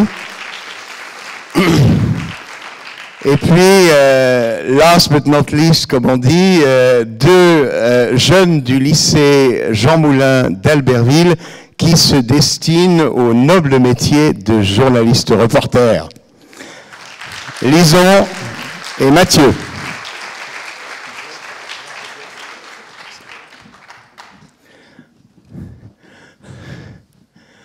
Alors vous vous saisissez du micro les uns après les autres pour cette 20 minutes, et puis je commence évidemment par les deux jeunes. Après toute cette présentation, alors le journalisme, si vous allez dans un centre d'information et d'orientation, on va vous dire que c'est bouché, que ceci, que cela. On vous a dit que c'est quelque chose qui est une profession difficile. Vous avez vu, c'est pas facile tous les jours. Qu'est-ce qui vous fait rêver dans cette profession et qu'est-ce qui fait que vous avez envie de vous y diriger? Alors bonsoir à tous. Déjà, j'ai jamais demandé, dans mon projet d'orientation, j'ai jamais demandé à personne si j'avais envie d'être journaliste ou pas. Enfin, c'est pas, je vais pas aller voir une femme qui est concernée d'orientation en disant est-ce que je peux être journaliste s'il vous plaît. Et enfin, je veux dire, c'est personnel, donc quoi qu'on puisse me dire, ouais, enfin, ça vient et on l'accepte ou pas, mais on peut pas le refouler comme ça. Ah, c'est bouché, bon bah tant pis, je vais faire autre chose. Et pourquoi ce métier-là et pas un autre? Alors, je pense qu'il n'y a pas une raison qui prime sur les autres, et que, en tout cas pour mon cas, c'est un processus qui est long et réfléchi et qui vient pas en un seul coup, qui date au moins depuis mon collège. Et je peux vous féliciter par rapport au Grand Bivouac parce que je pense que c'est un élément qui est déterminant dans mon envie et ma passion de faire du journalisme. Élisant, pourquoi le journalisme et quel type de journalisme? Puisqu'on le verra autour de la table, il y en a beaucoup, même si c'est une grande famille. Alors bonsoir. Moi j'aimerais me dessiner dans le journalisme de presse écrite, je pense. Et puis pourquoi le journalisme? C'est quelque chose d'assez difficile à exprimer. Enfin, je pense que c'est, comme disait Mathieu, c'est quelque chose de long, de mûri, mais en même temps quelque chose auquel on rêve et au final on ne sait pas vraiment ce que c'est la réalité du métier, donc on l'idéalise un peu et on imagine que c'est quelque chose de fou. On veut informer les gens, on veut voir ce qui se passe, on veut être curieux, expliquer, découvrir, et donc j'espère être à la hauteur de ce qu'on a vu ce soir. En tout cas, c'est quelque chose de difficile, je pense. Voilà, on va commencer à vous renseigner, et puis évidemment 2 questions avant de passer aux autres invités de la table ronde. 2 questions à Olivier. La première, c'est quoi le fuel pour tout ça? Qu'est-ce qu'il y a comme combustible qui permet de réaliser cette vie de Tintin au pays de tous les pays? Et puis, c'est quoi le couteau suisse du reporter, écrivain, voyageur que vous êtes? Qu'y a-t-il dans la besace? Oh, il y a pas grand-chose. Enfin, j'ai toujours le même sac, hein, que je vienne d'ici, vous vois, ou que je parte en Irak ou en Afghanistan ou ailleurs, c'est toujours à peu près le même sac qui est prêt. Et puis, dedans, il y a beaucoup de livres. Il y a toujours beaucoup de livres. Et parce qu'il faut toujours beaucoup se renseigner avant le reportage. Donc, on prépare en amont, et une préparation n'est jamais parfaite, n'est jamais finie. Il faut avoir des gens, des contacts, des représentants diplomatiques à Paris, ou des opposants, ou, etc., ou des historiens, des universitaires, et puis beaucoup lire, ou lire des reportages de confrères dans les presses étrangères ou françaises. Et puis je dirais qu'au fond du sac, il y a aussi beaucoup d'envie, beaucoup de passion, et puis surtout le désir d'aller rencontrer des gens, parce que ce sont des histoires magnifiques, et c'est sûrement un des rares métiers. Et je veux pas, mais je suis heureux qu'il y ait des jeunes vraiment parmi nous, et puis des journalistes plus aguerris ici présents, parce que ça veut dire que la relève est assurée, et l'envie, je pense, est là. Il faut être très très motivé. Moi, j'ai souvent tendance à décourager les jeunes qui veulent faire du journalisme dans un premier temps, puis après le voir s'ils sont très motivés, s'ils ont l'envie vraiment, ils sont prêts à manger de la vache orangée, comme on dit, et bien qu'ils y aillent, parce que on peut rien défaire du goût de l'aventure, du goût de la passion, du goût de la rencontre de l'autre. Et donc il y a cela, c'est pas du tout un désir de tête brûlée, de risque, de péril, pas du tout. Mais c'est un des rares métiers qui permet de parler de la même manière et dans la même journée à un président de la République, un chef d'État le matin, et 2 heures après un chômeur, un paysan ou un ouvrier, et vous allez lui parler de la même manière. Vous allez le respecter pour ce qu'il est en tant qu'être humain, mais aussi peut-être pas s'en méfier, mais mettre en place des systèmes d'alerte pour ne pas être désinformé, pour ne pas être trop sujet à la sensiblerie, y compris même pour des individus de la vie de tous les jours. Mais c'est une richesse, d'abord parce qu'on rapporte la parole de ces gens ordinaires, et qui sont souvent des gens remarquables, et qui sont quelquefois des victimes de la pauvreté, victimes de conflits, etc. Et ne serait-ce que pour eux, il y a quand même évidemment du positif que de savoir que leur parole va être relayée. Donc voilà, et je croyais que c'était fini, que j'allais devenir un vieux crouton, enfin vieux oui, crouton je sais pas, et finalement j'ai dit bah non, j'ai rendu mon tablier d'ambassadeur pour redevenir journaliste, parce que c'est aussi une matière à lire. Alors les livres, je pars pas en reportage pour faire des livres, mais quand on rentre, on revienne avec un article de la presse écrite, ou un papier radio comme on dit, ou un documentaire, ou un reportage pour le journal de 20h, eh bien on est très, très souvent frustré. Parce que comment raconter la guerre en Syrie, ou la révolte, les révolutions arabes, ou même des reportages plus magazines, comme on dit, ou en amont, pas simplement les reportages de guerre. Au contraire, pour moi, encore une fois, ça serait malsain que de prôner la correspondance de guerre. Pas du tout. On est des journalistes et de temps en temps, on est appelé, enfin, il faut être volontaire, à couvrir un événement, l'Ukraine, la Syrie, etc. Et là, je crois que vraiment, il y a toujours une frustration parce que ça ne suffit pas 2 minutes de radio ou 10 pages de journal. Quand on a 10 pages, on est ravis. Donc le livre permet de compléter tout ça. Alors, presse locale, presse nationale, agence de presse, apprenti futur journaliste, plein de facettes d'un même métier possible. Laurence Veillen, vous, ici à Albertville, au Dauphiné libéré, ailleurs en Savoie, vous portez la plume dans la plaie de la même façon qu'Albert Londres, vous vous sentez de la même famille. C'est très difficile de passer après Olivier Weber. Il est tout en haut de l'échelle, il fait rêver évidemment. Je pense qu'on a des petits points communs et il a beaucoup de qualités en plus. Les petits points communs, je crois que c'est l'amour des gens et l'envie de raconter, de témoigner. Et après, il a du courage, il a des connaissances. Il y a un petit quelque chose en commun qui nous anime, mais c'est un homme beaucoup plus grand, je trouve. Et en plus, il est très, très, très modeste. Et je pense que c'est une qualité essentielle chez les journalistes que de savoir rester humble et modeste par rapport aux événements que l'on couvre et aux gens qu'on rencontre. Alors la réalité d'une agence de presse tous les jours, Béatrice Roman-Hama, c'est quoi par rapport à tout ça? Des dépêches d'agence, articles, 300 mots, 2000 signes, comment on fait pour raconter le monde avec ça? Heureusement, c'est jusqu'à parfois 700 ou 800 mots pour une dépêche AFP très longue. Ça paraît évidemment toujours très court et très insuffisant pour retranscrire le monde dans sa complexité. Après, ce qui est extraordinaire avec l'AFP, c'est que c'est une agence qui a des bureaux dans plus de 160 pays dans le monde, donc qui ouvre une perspective sur le monde passionnante. Moi, j'ai pas encore eu la chance de travailler à l'étranger pour l'AFP, donc je pourrais pas dire que je ressens déjà cette frustration de pas pouvoir dire tout ce que j'ai à dire à travers mon travail d'agencier, mais c'est vrai que, en tout cas, je me reconnais tout à fait dans ce que dit Olivier sur le fait de pouvoir parler le matin à François Hollande et l'après-midi à des Roms et dans un campement Rom, et de leur parler de la même façon et d'essayer d'avoir la même honnêteté intellectuelle dans la façon de retranscrire leurs propos. Et malgré tout, le fait que vous soyez là à la Villa Marco Polo, je crois que c'est une préoccupation également que partage Olivier. Est-ce que ça n'est pas que finalement, à travers ces temps de signes de la dépêche d'agence, tant de signes de l'article, il est difficile de raconter le monde dans sa complexité, qu'il faut peut-être à certains moments savoir passer à d'autres écrits? Est-ce que la fiction, le conte raconte finalement, comme le disait d'ailleurs Hemingway, un peu mieux la réalité que l'écrit documentaire lui-même? La question est pour vous et pour Olivier. Si, mais très probablement, parce que dans le quotidien d'agencier, il y a la limite de la taille de la dépêche dont on parlait, mais il y a aussi des bornes, des limites en termes de style.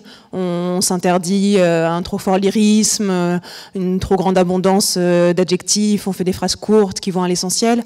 Et c'est vrai que, du coup, l'espace de la fiction, c'est un espace où on peut laisser libre cours à plus de sensibilité, et puis effectivement prendre plus de recul aussi par rapport à l'événement, ne pas moins courir après l'événement qu'on ne le fait au quotidien dans une agence de presse.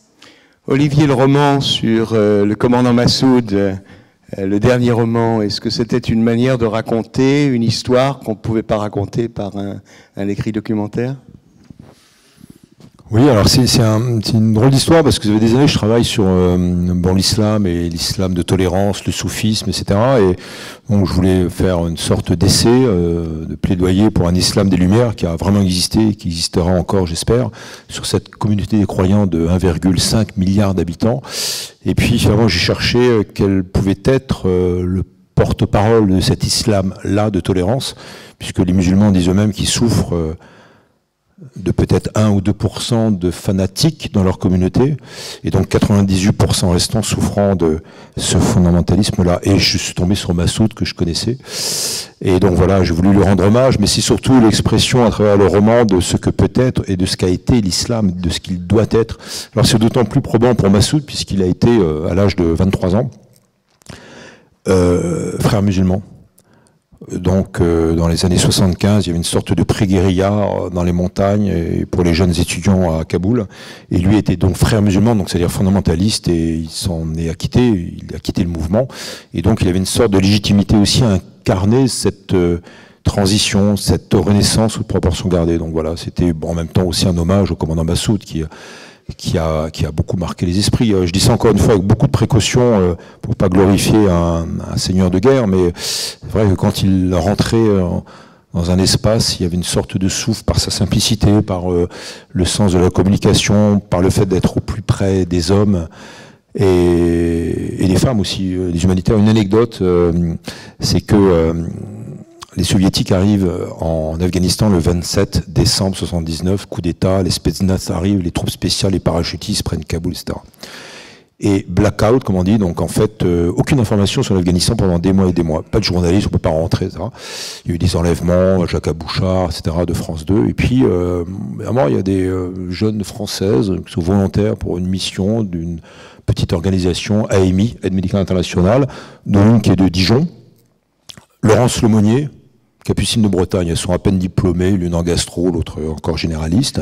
Elles partent au Pakistan, elles montent avec des barbus dans une vallée inconnue, à travers des cols, 5000 mètres, avec des chevaux, des ânes, bourrés de médicaments. Elles arrivent au bout d'un mois dans une vallée qu'elles ne connaissaient pas, qui s'appelait le Panchir. Elles tombent sur un commandant qui s'appelle le commandant Massoud. Et le commandant Massoud leur a offert, en guise de solidarité, d'hospitalité, une Jeep soviétique en pièces détachées.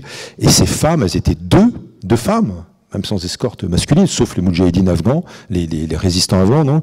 Et voilà, donc même les femmes humanitaires, il y en a eu des centaines, voire beaucoup plus, françaises et non françaises, les fameux French Doctors, ont été fascinés par le personnage qui était extrêmement tolérant et accueillant. Donc voilà, c'était l'occasion d'écrire un roman sur lui.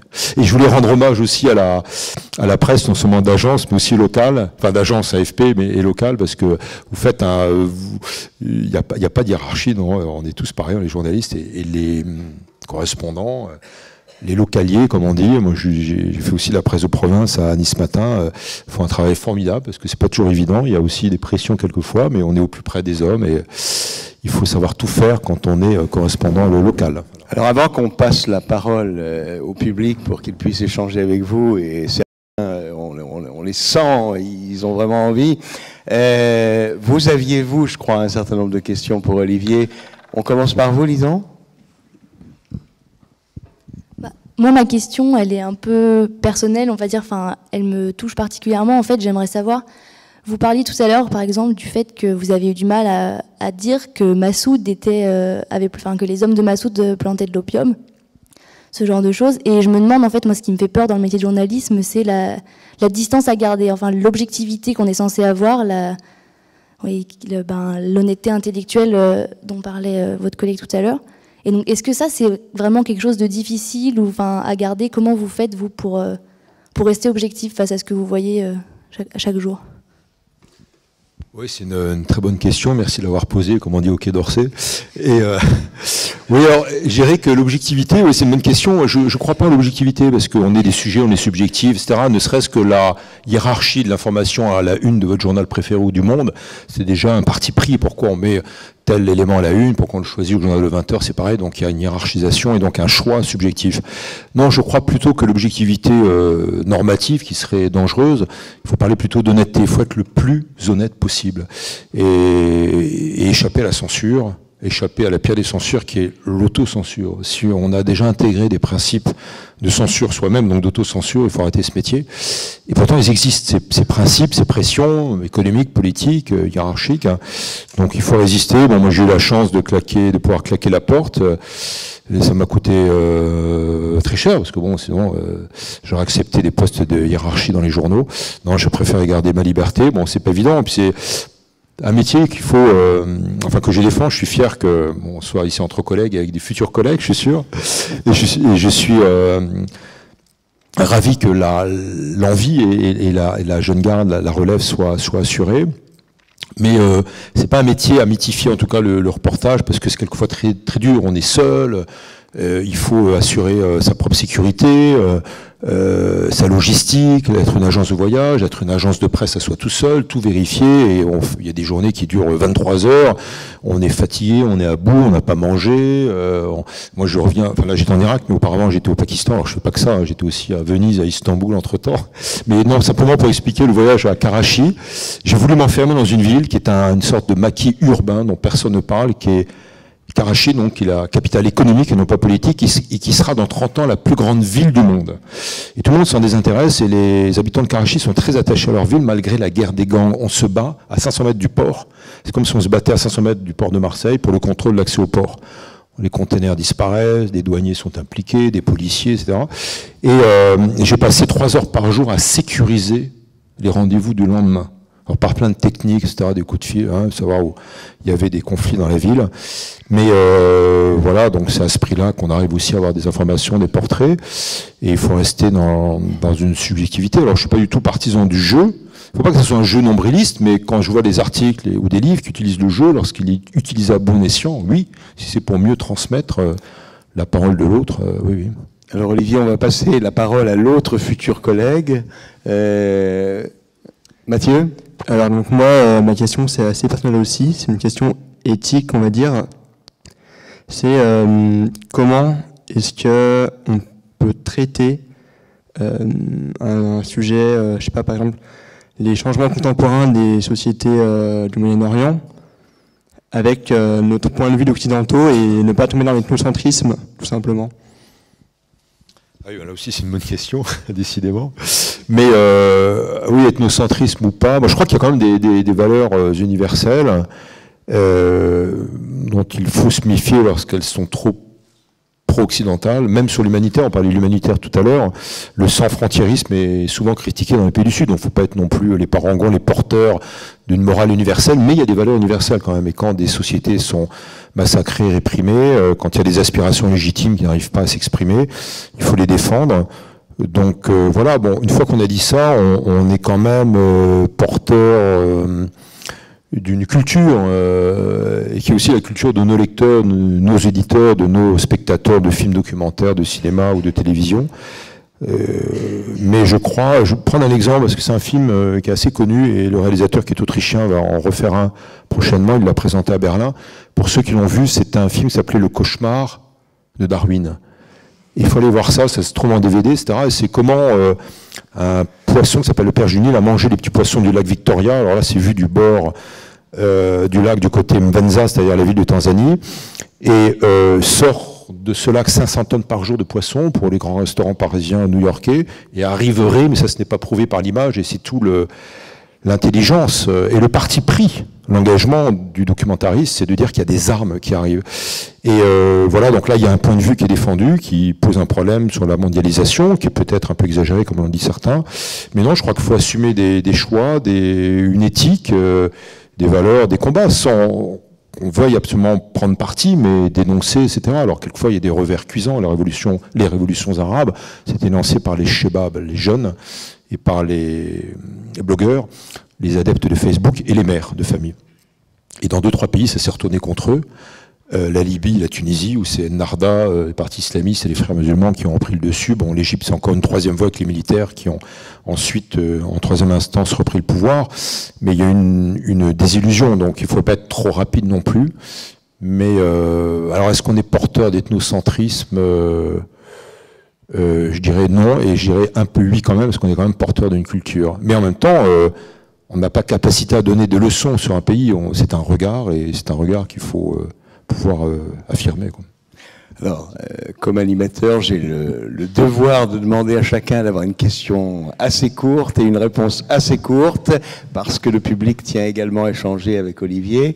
Mais question de Laurence. Alors, question courte sur l'évolution du monde de l'information. Vous avez vu l'arrivée des réseaux sociaux, d'Internet. Qu'est-ce que ça a changé dans votre manière de travailler? Est-ce que ça vous oblige parfois à aller plus vite? Vous y gagnez, j'imagine, en matériel, Mais est-ce que, du coup, vous avez moins le droit de prendre votre temps? Est-ce que vous le prenez quand même? Oui, je le prends quand même. Ça fait hurler certaines rédactions, les producteurs, mais non, il faut le prendre. Mais je dis ça, j'ai la chance de pouvoir le faire, mais c'est pas le cas de confrères, de jeunes confrères. On est vraiment dans l'hyper-rapidité de l'information, dans la récolte et dans la diffusion. J'ai vu apparaître ça dans quelques conflits, quelques années, vous voyez, des Américains qui arrivaient au fin fond du désert, l'Arabie Saoudite ou ailleurs, et ils avaient les éditoriaux de New York qui arrivaient sur leur ordinateur. Maintenant, c'est fréquent, il suffit d'avoir une BLU, un ordinateur branché sur un satellite, on a au fin fond du désert toutes les informations du monde. Donc ça va vite, la récolte va vite, la transmission va vite, et la lecture va vite, et se rétrécit aussi en espace-temps, que ce soit pour la radio, la télévision, ou Internet, ou les journaux de presse écrite. Oui, ça a changé beaucoup la manière de travailler. Je crois en même temps qu'il y a beaucoup de possibilités pour les jeunes, il y a beaucoup de possibilités pour les journalistes citoyens, même si l'expression est critiquée, mais on a vu aussi comment on pouvait communiquer sur des conflits, a priori à huis clos, comme la Birmanie, la répression il y a quelques années, comme la répression, la grande manifestation de 12 juin 2008 en Iran, 2009, pardon, la marche verte, etc. Donc les réseaux sociaux, les téléphones portables peuvent aider à cela. En même temps, il y a un revers de la médaille, et moi je dis ça aux plus jeunes, ou très jeunes, il faut savoir utiliser Internet, rester critique, avoir justement l'esprit citoyen, se dire, mais d'où vient cette information? Je lisais l'autre fois dans la presse américaine un papier qui disait sur Wikipédia, c'est formidable, 80% des informations sont justes. Et moi, je me pose la question, c'est-à-dire qu'il y a 20% qui sont fausses. Et en même temps, c'est très bien, c'est participatif, mais il faut rester critique. D'où me vient cette information? Pourquoi elle est là? La vérifier en tant que lecteur, pas simplement en tant que journaliste. Donc voilà, oui, ça change tout. Moi, ce qu'il ne faudrait pas non plus, c'est aussi bien sur le journalisme que sur les livres, qu'on ait la politique de tout gratuit. C'est pas vrai, on n'est pas dans le tout gratuit. Il y a des réseaux économiques derrière, il y a une production économique, il faut qu'il y ait des salaires, y compris pour les jeunes journalistes. Alors autrefois, il y a quelqu'un qui me disait qu'une jeune journaliste à Madagascar avait fait un papier de 15 feuillets pour un site internet assez connu, elle était payée 50 €. C'est pas normal, voilà, elle a enquêté, elle a passé des coups de fil, et puis bon, on ne vit pas avec 50 €, 15 feuillets, c'est énorme, quoi. Donc voilà, donc il faut savoir s'en méfier. Alors Béatrice, votre double casquette AFP, Villa Marco Polo ne vous donne droit qu'à une seule question. Alors j'ai une petite question par rapport aux grandes figures mythiques dont vous parliez tout à l'heure, comme Jack London ou Kessel, qui étaient en quelque sorte des têtes brûlées, qui étaient déjà aussi sur le terrain à 18 ans ou 20 ans, alors que maintenant on voit de plus en plus une espèce de voie royale par les grandes écoles pour devenir journaliste, et une sorte de formatage d'une certaine façon. Alors est-ce que vous pensez que des figures de cette trempe-là sont encore possibles aujourd'hui, ou est-ce que c'est définitivement une époque révolue? Certains de mes confrères diraient oui, c'est révolu. Moi, je dis que non, c'est pas révolu. Je pense que les grands frères dont vous parliez, dont on a parlé tout à l'heure, étaient aussi des romanciers. Et je crois que c'est important. On a tous en tête certains romans de Kessel ou de Hemingway ou de Jack London qui nous ont tous marqués dans l'enfance, à l'école ou ailleurs. Et le journalisme les a servis. Je crois qu'ils sont peut-être pas tout à fait des va-t-en-guerre, mais la guerre qu'ils ont connue, ou la pauvreté pour Jack London, qui était d'origine très très modeste, les ont marqués à vie au fer rouge. Et il y avait une volonté de dénoncer. C'est une phrase très belle. Kessel, qui est mort en 1979, près de Paris, à Arvennes, et 2 ans avant sa mort, donc il avait 78 ans à peu près, avec sa crinière de vieux lion. D'ailleurs, c'est le titre d'un de ses livres, Le Lion, qu'il a écrit par envie pour contrecarrer son vieux collègue Hemingway avec Le Vieil Homme et la Mer, qui lui avait lu le Nobel. Eh bien, Kessel disait, avec son accent un peu du Midi, il disait, en fumant avec un fume-cigarette, il disait, à 78 ans, non, ce que je n'aime pas, un silence qui semble durer une éternité, c'est l'injustice. Et donc même lui, à la fin de sa vie, il était encore une sorte d'insoumis, de rebelle. Non, je pense qu'il y aura toujours l'espace. Il y aura toujours. Je pense que bien sûr, vous avez raison, on formate, mais en même temps, bon, c'est très bien les écoles, les réseaux, etc. pour les stages, intégrer, comprendre. Mais la meilleure école, qu'on ait fait des écoles ou pas, la meilleure école, c'est l'école de la vie, c'est y aller. Qu'on ait fait donc des stages, qu'on ait fait Sciences Po, une école de journalisme ou pas, c'est y aller. Et c'est ça qui est beau dans ce métier. Puis de temps en temps, ça donne l'occasion d'un livre. Et je pense que les grandes figures émergeront du roman et je pense aussi du documentaire, qui a encore tout un avenir devant lui. Alors pour cette troisième, les poloistes, hein. Pardon, pour cette troisième partie de notre voyage dans le Trans-Albervillois, je propose à nos voyageurs de rester dans le wagon-bar, à nos petits camarades de la régie de bien vouloir éclairer un peu à la salle, à nos autres petits camarades de l'Université populaire du voyage de pouvoir faire passer les micros et on va se lancer dans l'échange. Donc allez-y, une question là-bas. Oui, bonsoir Olivier. Deux questions. Une première concernant Serge Chalandon, qui est un grand reporter qui dit avoir souffert d'un syndrome post-traumatique qu'il a découvert à Beyrouth et qui l'a fait interrompre sa carrière de grand reporter. Est-ce que vous êtes allé pas mal dans des zones de guerre, avez-vous été confronté à ce genre de syndrome ou de risque de sombrer là-dedans? Et ma deuxième question est plus générale, je dirais. Tout à l'heure, vous disiez que à l'enterrement de Massoud, vous étiez intervenu auprès du Quai d'Orsay pour obtenir des passeports pour des Afghanes. Est-il compatible pour un journaliste qui se veut un observateur, objectif ou non, d'être aussi un acteur de l'histoire, comme l'a été un peu Malraux en Espagne? Alors, je vous propose question brève, réponse brève surtout, et si possible une seule question. Alors, Serge Chalandon, il y a un retour effectivement là, oui.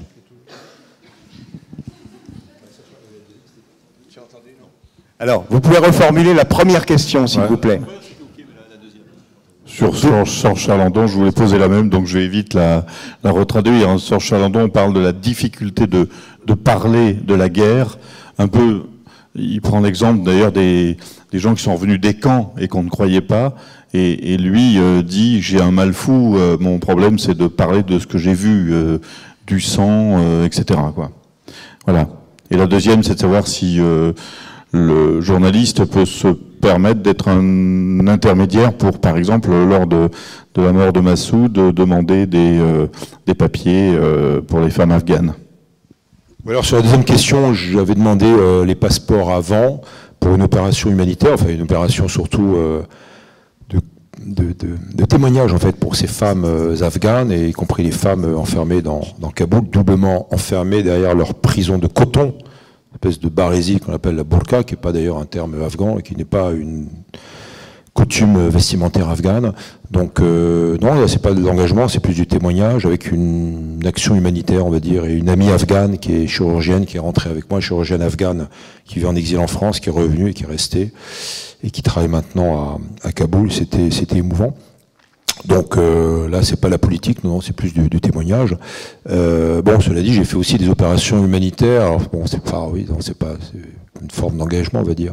Mais sans plus. Alors sur la première question, sur le traumatisme de guerre, oui, on l'a tous eu, et c'est pour ça que je parlais du roman. Moi, j'ai cette chance de pouvoir écrire des livres et des romans, et c'est vrai que on se lave de tout ce qu'on a vu, et moi je reste très espérant, et je suis dans l'espérance, et j'espère que mes messages seront positivement perçus. Et je pense que l'homme a une capacité incroyable à engendrer la barbarie. C'est ce que le philosophe Merleau-Ponty appelait le perpétuel recommencement de la cruauté.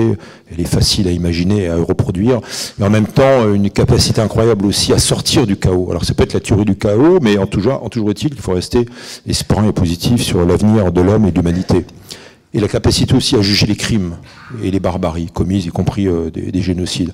Sur le traumatisme de guerre, oui, alors contrairement à des humanitaires, les humanitaires ont lancé des thérapies il y a pratiquement 20 ans, jour pour jour, quand ils vont revenir du Rwanda, des chirurgiens, y compris orthopédiques, totalement fracassés par ce qu'ils ont vu. Les enfants découpés à la machette, les corps d'enfants, les troncs qui servaient simplement au tout à déposer les caisses de bière, etc. Et les chirurgiens sont venus en dépression nerveuse. Et là, Médecins sans frontières et là, Médecins du monde ont compris qu'il fallait monter des opérations d'accompagnement avec des psychanalystes et des psychiatres. Pareil pour les militaires. Je reviens des États-Unis, enfin avant l'Irak, pour un reportage en Californie, dans la Silicon Valley, puis j'en ai profité pour aller voir des vétérans américains. Alors les vétérans américains, c'est des jeunes qui ont 22, 23, 24, 25 ans, qui rentrent d'Afghanistan, qui rentrent d'Irak, que j'ai vu débarquer d'Irak et d'Afghanistan. Alors moi je pensais qu'ils étaient 300, 400 000, ils sont 2 millions. 2 millions d'Américains qui rentrent d'Afghanistan et d'Irak par rotation des troupes, des unités, des réserves, des gardes, etc. Et le taux de PTD, Post-Traumatic Disease, syndrome post-traumatique de guerre, qui est une définition très précise en pathologie en médecine, c'est aux États-Unis, tenez-vous bien, et donc syndrome, ça veut dire alcoolisme aggravé, violence conjugale, ce sont des militaires qui frappent leurs conjoints, suicide, 22 suicides par jour actuellement aux États-Unis, plus de morts aux États-Unis, de vétérans, que de victimes américaines en Irak, en Afghanistan, et de drogue. Vous savez de quel est-il ? 60%. 60% des Américains frappés, enfin des vétérans frappés de ce syndrome. Alors eux, ils ont une thérapie plus ou moins efficace aux États-Unis ou en France. Le chiffre est secret en France, mais il y a une thérapie par un SAS dans un hôtel de luxe. On reste une semaine en rentrant d'Afghanistan à Chypre. Et puis pour les journalistes, pas grand-chose. Et moi, ce qui m'a toujours frappé, c'est le degré. C'est une blague entre nous, entre les reporters et les correspondants, enfin les journalistes, c'est les rédacteurs en chef qui disent carrément en disant bon, c'est très bien ton papier, c'est super. Bagdad, ah oui d'accord, Kaboul, ah oui. Bon, écoute, moi j'ai un train à prendre, je passe mon week-end, il est 15h vendredi. Et ciao. Et combien de fois je suis resté comme ça sur le carreau, et là ça fait mal. Alors il y a plusieurs solutions, il faut se mettre à écrire, et puis ou alors boire un bon coup, et alors finir alcoolique peut-être comme Jack London et Albert Londres, je sais pas. D'ailleurs Guy m'avait proposé un bon coup à boire, j'ai toujours pas, mais bon, je vais me remettre tout à l'heure. Mais non, mais c'est vrai, je dis ça sur le ton de la plaisanterie, mais ça affecte beaucoup de mes confrères qui divorcent, qui sont en dépression, qui se suicident. Il y a eu pas mal de suicides chez les humanitaires aussi, donc voilà, non, ça. Alors Olivier, on vous propose de prendre le temps de boire, on prend le maximum de questions, et la même règle pour tous. Alors, on est court, on prend le maximum de questions. Allez-y. Voilà, une question à M. Olivier Weber. Vous avez évoqué le nombre de décès de journalistes au combat. En dehors du facteur hasard, quelle est la différence entre vous, vivants, et ceux qui sont morts? Est-ce qu'il y a un facteur... Est-ce qu'il y a un problème de chercher l'erreur? On peut chercher l'erreur? Alors, malgré la gravité de la question, vous faites court. Ouais, non, j'ai eu plusieurs fois, je sais pas comment dire, la baraka, mais moi je suis un grand matérialiste, et bon, j'ai croisé mes tueurs. 15 fois, j'ai eu couteau sur la tête, l'Amazonie, simulacre d'exécution, j'ai été caillassé, expulsé, emprisonné, mais ça s'est relativement bien passé. Et il faut aussi apprendre à dire aux gens, bon, ok, bon, d'accord, moi, voilà, vous comprenez, vous voulez me tuer, bon d'accord, mais bon, vous savez, votre chef va pas être content. Et puis bon, quand même, j'aurais pas fini mon reportage, un peu embêtant. Il y a des moments où on a peur, et j'ai jamais eu honte de dire que j'ai eu peur. J'ai toujours eu peur, et quelquefois rétrospectivement. Et ceux qui n'ont pas peur, faut pas voyager avec eux parce que c'est pas honnête et c'est dangereux. Mais non, j'ai eu beaucoup de chance, et donc j'ai eu 15 fois ou 16 fois frôlé la mort, et puis je me suis dit, bon, c'est une besace statistique, c'est la probabilité des grands nombres. On peut faire une fois par an Albertville, Paris ou Brest en voiture, on n'a pas de risque, on le fait tous les jours aller-retour, on a beaucoup de risques. Et là je me suis dit j'arrête, c'est pour ça que j'ai pris ce poste d'ambassadeur, et puis bon là je fais un peu plus attention, je reprends la piste, mais oui, beaucoup ont disparu, beaucoup ont disparu. Autre question? Oui, comme Albert Londres pour le Bagna Cayenne, est-ce qu'il est envisageable aujourd'hui qu'un grand reporter puisse éventuellement changer le cours de l'histoire? Alors très court, oui et non, parce qu'en fait je crois qu'il y a peu d'impact, il faut rester modeste là aussi sur les conséquences d'un article, d'un documentaire, d'un livre, mais à la marge, sur un parcours, il nous arrive de temps en temps qu'un article change éventuellement une injustice ou une situation politique dans un pays. Simplement, par exemple, sur les Khmers rouges et les enquêtes en cours, bon, moi j'ai du mal à retourner dans ces maquis. Sur l'enquête que j'avais fait pour Le Point, France 2, c'est un documentaire d'envoyé spécial, et ensuite un livre sur l'esclavage des enfants du Sud-Soudan. Ça a donné lieu à 2 enquêtes diligentées, donc commandées par les Nations Unies. Mais voilà, c'est des exemples à la marge. Non, je pense pas que ça change au cours du monde, mais en tout cas, ça empêche des exactions et très souvent les pouvoirs politiques savent qu'ils ne peuvent pas aller trop loin parce que les médias seront là. Il n'y a rien de pire qu'un conflit sans médias. Un conflit à huis clos, il faut l'éviter. Mais je crois aussi que la presse est un garde-fou, une barrière, y compris pour les démocraties. C'est une manière d'améliorer le fonctionnement des institutions politiques, nationales, territoriales, locales, sur la corruption, sur le bon fonctionnement des dépenses publiques, etc. Donc là, il y a un rôle aussi de garde-fou, en quelque sorte, de garant de la République de la part de la presse. On continue les questions. Une question dans le fond de la salle. Oui, bonsoir Olivier. Merci pour ce que vous avez fait et ce que vous allez faire encore. Je voudrais revenir à Massoud, s'il vous plaît. J'ai une question. Que sait-on de son fils ? Est-il toujours à Doutchambé avec sa mère? Est-il de retour au Panchir? A-t-il encore des liens avec Abdullah qui se présente à la présidence? Que fait-il? Alors que fait-il? Donc Ahmad, c'est l'un des enfants de Massoud. Massoud avait 5 enfants, 6 enfants, 5 filles et un garçon. Ahmad, qui avait 14 ans, on le voit très vaguement dans une des images en l'enterrement. Et c'était assez étrange d'ailleurs, parce qu'il y avait 7000 hommes, des chefs de guerre qui étaient rassemblés là, pleuraient pas, ils étaient là, Massoud était là sur un cercueil. Abdullah s'est battu pour... Abdullah, c'est celui qui sera peut-être le prochain président dans quelques semaines après les élections de samedi dernier, ancien ministre des Affaires étrangères, et pour toucher le corps de Massoud, il s'est battu pour approcher la foule. Et brutalement, quelqu'un a posé la question à Ahmad, qui avait 14 ans à l'époque, au moment de l'enterrement de son père, et il s'est mis à pleurer, le fils, donc Ahmad, et les 7000 personnes, comme une noria, comme ça, c'est propagé donc la douleur, les pleurs. Et Ahmad, aujourd'hui, plutôt en Iran, au Tadjikistan, alors il ressemble étrangement à son père, il a un avenir politique, et en même temps, pour l'instant, ce sont ce qu'on appelle les petits Massoud qui ont pris le pouvoir, y compris Abdullah, donc les héritiers. Et je pense que ça serait dangereux pour lui de revenir à la politique. Par contre, il a évidemment un destin éventuel, potentiel, parce que c'est quand même l'incarnation charismatique de la figure du héros de son père. Et peut-être, donc là, quel âge il a? Il avait 14 ans, il en a 13 de plus, 27 ans. Oui, s'il revient au pays véritablement, il a un avenir à jouer dans les quelques années, mais ça sera dangereux. On peut prendre encore 2-3 questions dans le fond, je crois encore. Levez la main pour qu'on vous voit. Voilà, merci. Je prends la parole. Bien, je vous remercie pour cette soirée qui m'a beaucoup émue. Et vos paroles me font penser à ce qu'a dit justement Georges Chalandon lorsqu'il a présenté son livre Le Mur. Il a dit qu'il Parlez plus près du micro, s'il vous plaît. Hein. Il a dit qu'il écrivait... Voilà, oui, ça va mieux. Il a dit qu'il écrivait ses articles. Il y avait 2 pages. Une page qui était la page de droite qu'il envoyait au journal, et la page de gauche qui était pour écrire son livre, et qui était beaucoup plus sur le plan humain, beaucoup plus... avec beaucoup plus de sentiments, plus d'investissement de lui-même. Qu'est-ce que vous en pensez? Oui, on a tous des techniques, surtout quand on a envie ou quand on peut écrire un livre, récolter des impressions, des sentiments. Bon, cela dit, je crois qu'on peut intégrer énormément de sentiments, d'impressions dans un article. Alors, c'est pas évident parce que on parlait demain aussi au Horizon de la Marco Polo. Après des années d'expérience, je suis toujours incapable de dire de quoi est composé un bon roman. Et un éditeur dira pareil, un romancier dira pareil. Vous faites venir Luc Lézot-Modiano, ils ne peuvent pas vous dire de quoi est composé un vrai roman. La meilleure définition d'un bon roman, c'est une alchimie. On est dans l'alchimie de littérature. Et un reportage, c'est pareil. Un reportage, vous avez du fait.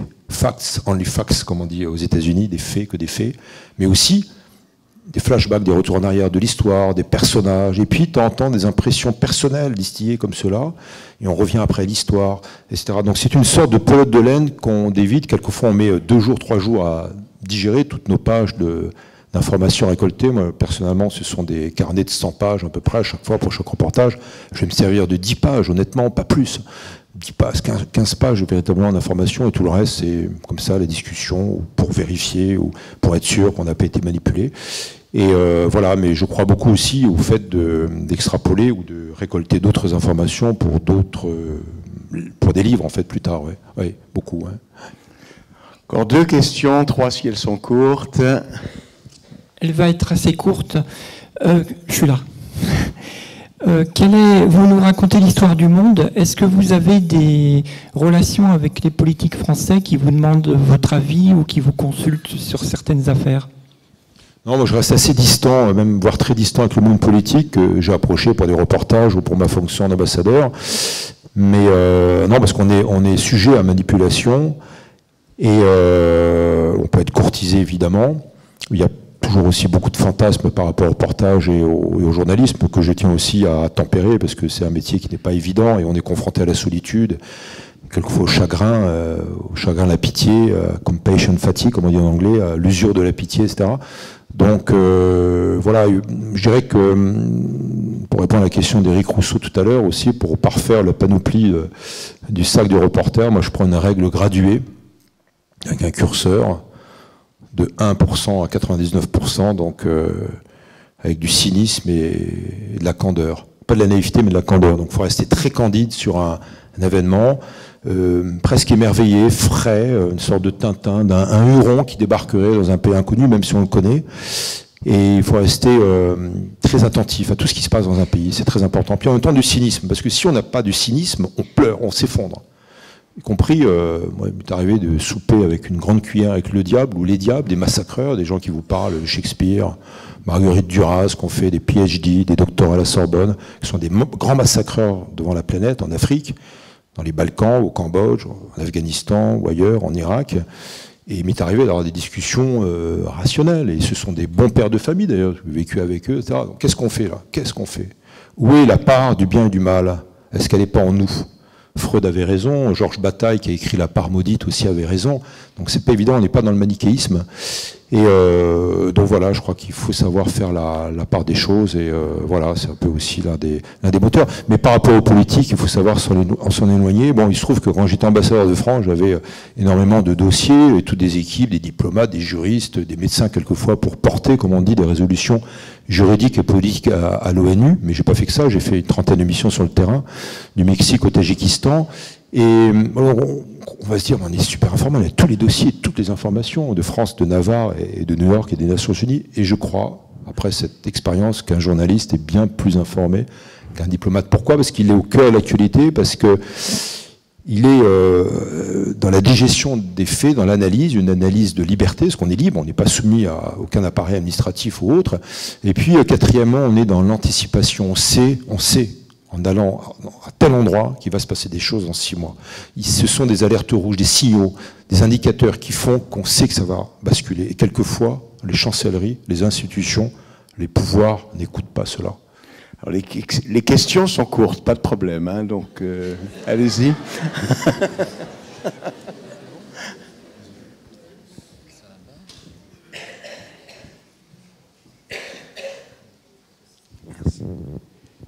C'est à l'intention d'Olivier. Par rapport à l'honnêteté que vous décrivez pour le métier de journaliste, que pensez du film Ces nouveaux chiens de garde qui brosse un portrait des journalistes politiques enclins à être assez proches des pouvoirs et des honneurs? Oui, c'est un film intéressant. Et un livre aussi a été écrit sur ce sujet avec Serge Halimi, qui est intervenant d'ailleurs dans le film, directeur du Monde diplomatique. Et oui, je crois qu'il faut marquer des frontières. Chacun fait son métier, les politiques font leur métier, les journalistes font leur métier, les services secrets font leur métier, etc. Donc il faut raison garder, mais surtout éthique garder. Je crois beaucoup, alors c'est peut-être un grand mot, mais la morale, la déontologie du métier, se défendre contre les pouvoirs, porter la plume dans la plaie, la seule ligne du grand reporter, qui est la ligne de chemin de fer, comme disait notre grand frère Albert Londres. Et ça, je crois que c'est très important. Donc il faut se méfier des pouvoirs, des pressions, des courtisaneries, des accointances économiques aussi, des cadeaux, de la corruption. C'est pour ça que c'est un métier difficile aussi, parce qu'il faut remettre à 100 fois le métier sur le tapis. Et bien sûr, après on apprend qu'il y a telle relation entre un journaliste et un parti politique ou un pouvoir ou un ministre. Oui, alors c'est pas nouveau, là je reste cynique, mais il ne reste pas moins qu'il faut garder ses distances. Alors il sera possible tout à l'heure de continuer l'échange avec nos amis du wagon-bar du Trans-Albervillois. Je vais cependant, avant de vous dire qu'il est possible plus tard de d'assister à une séance de dédicace d'Olivier Weber grâce à la librairie des Bauges qui nous a apporté un certain nombre d'ouvrages ce soir. Et je vais passer la parole au président de l'Université populaire du voyage et du Grand Bivouac, Guy Chaumereuil. Guy, si tu peux monter sur la scène. Oui.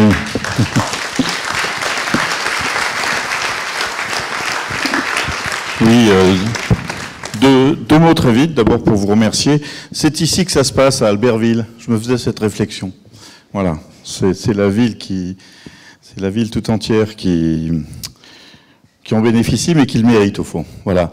Je voulais, avant que j'oublie, remercier également notre trio de super régisseurs qui nous accompagnent chaque fois, qu'on peut applaudir.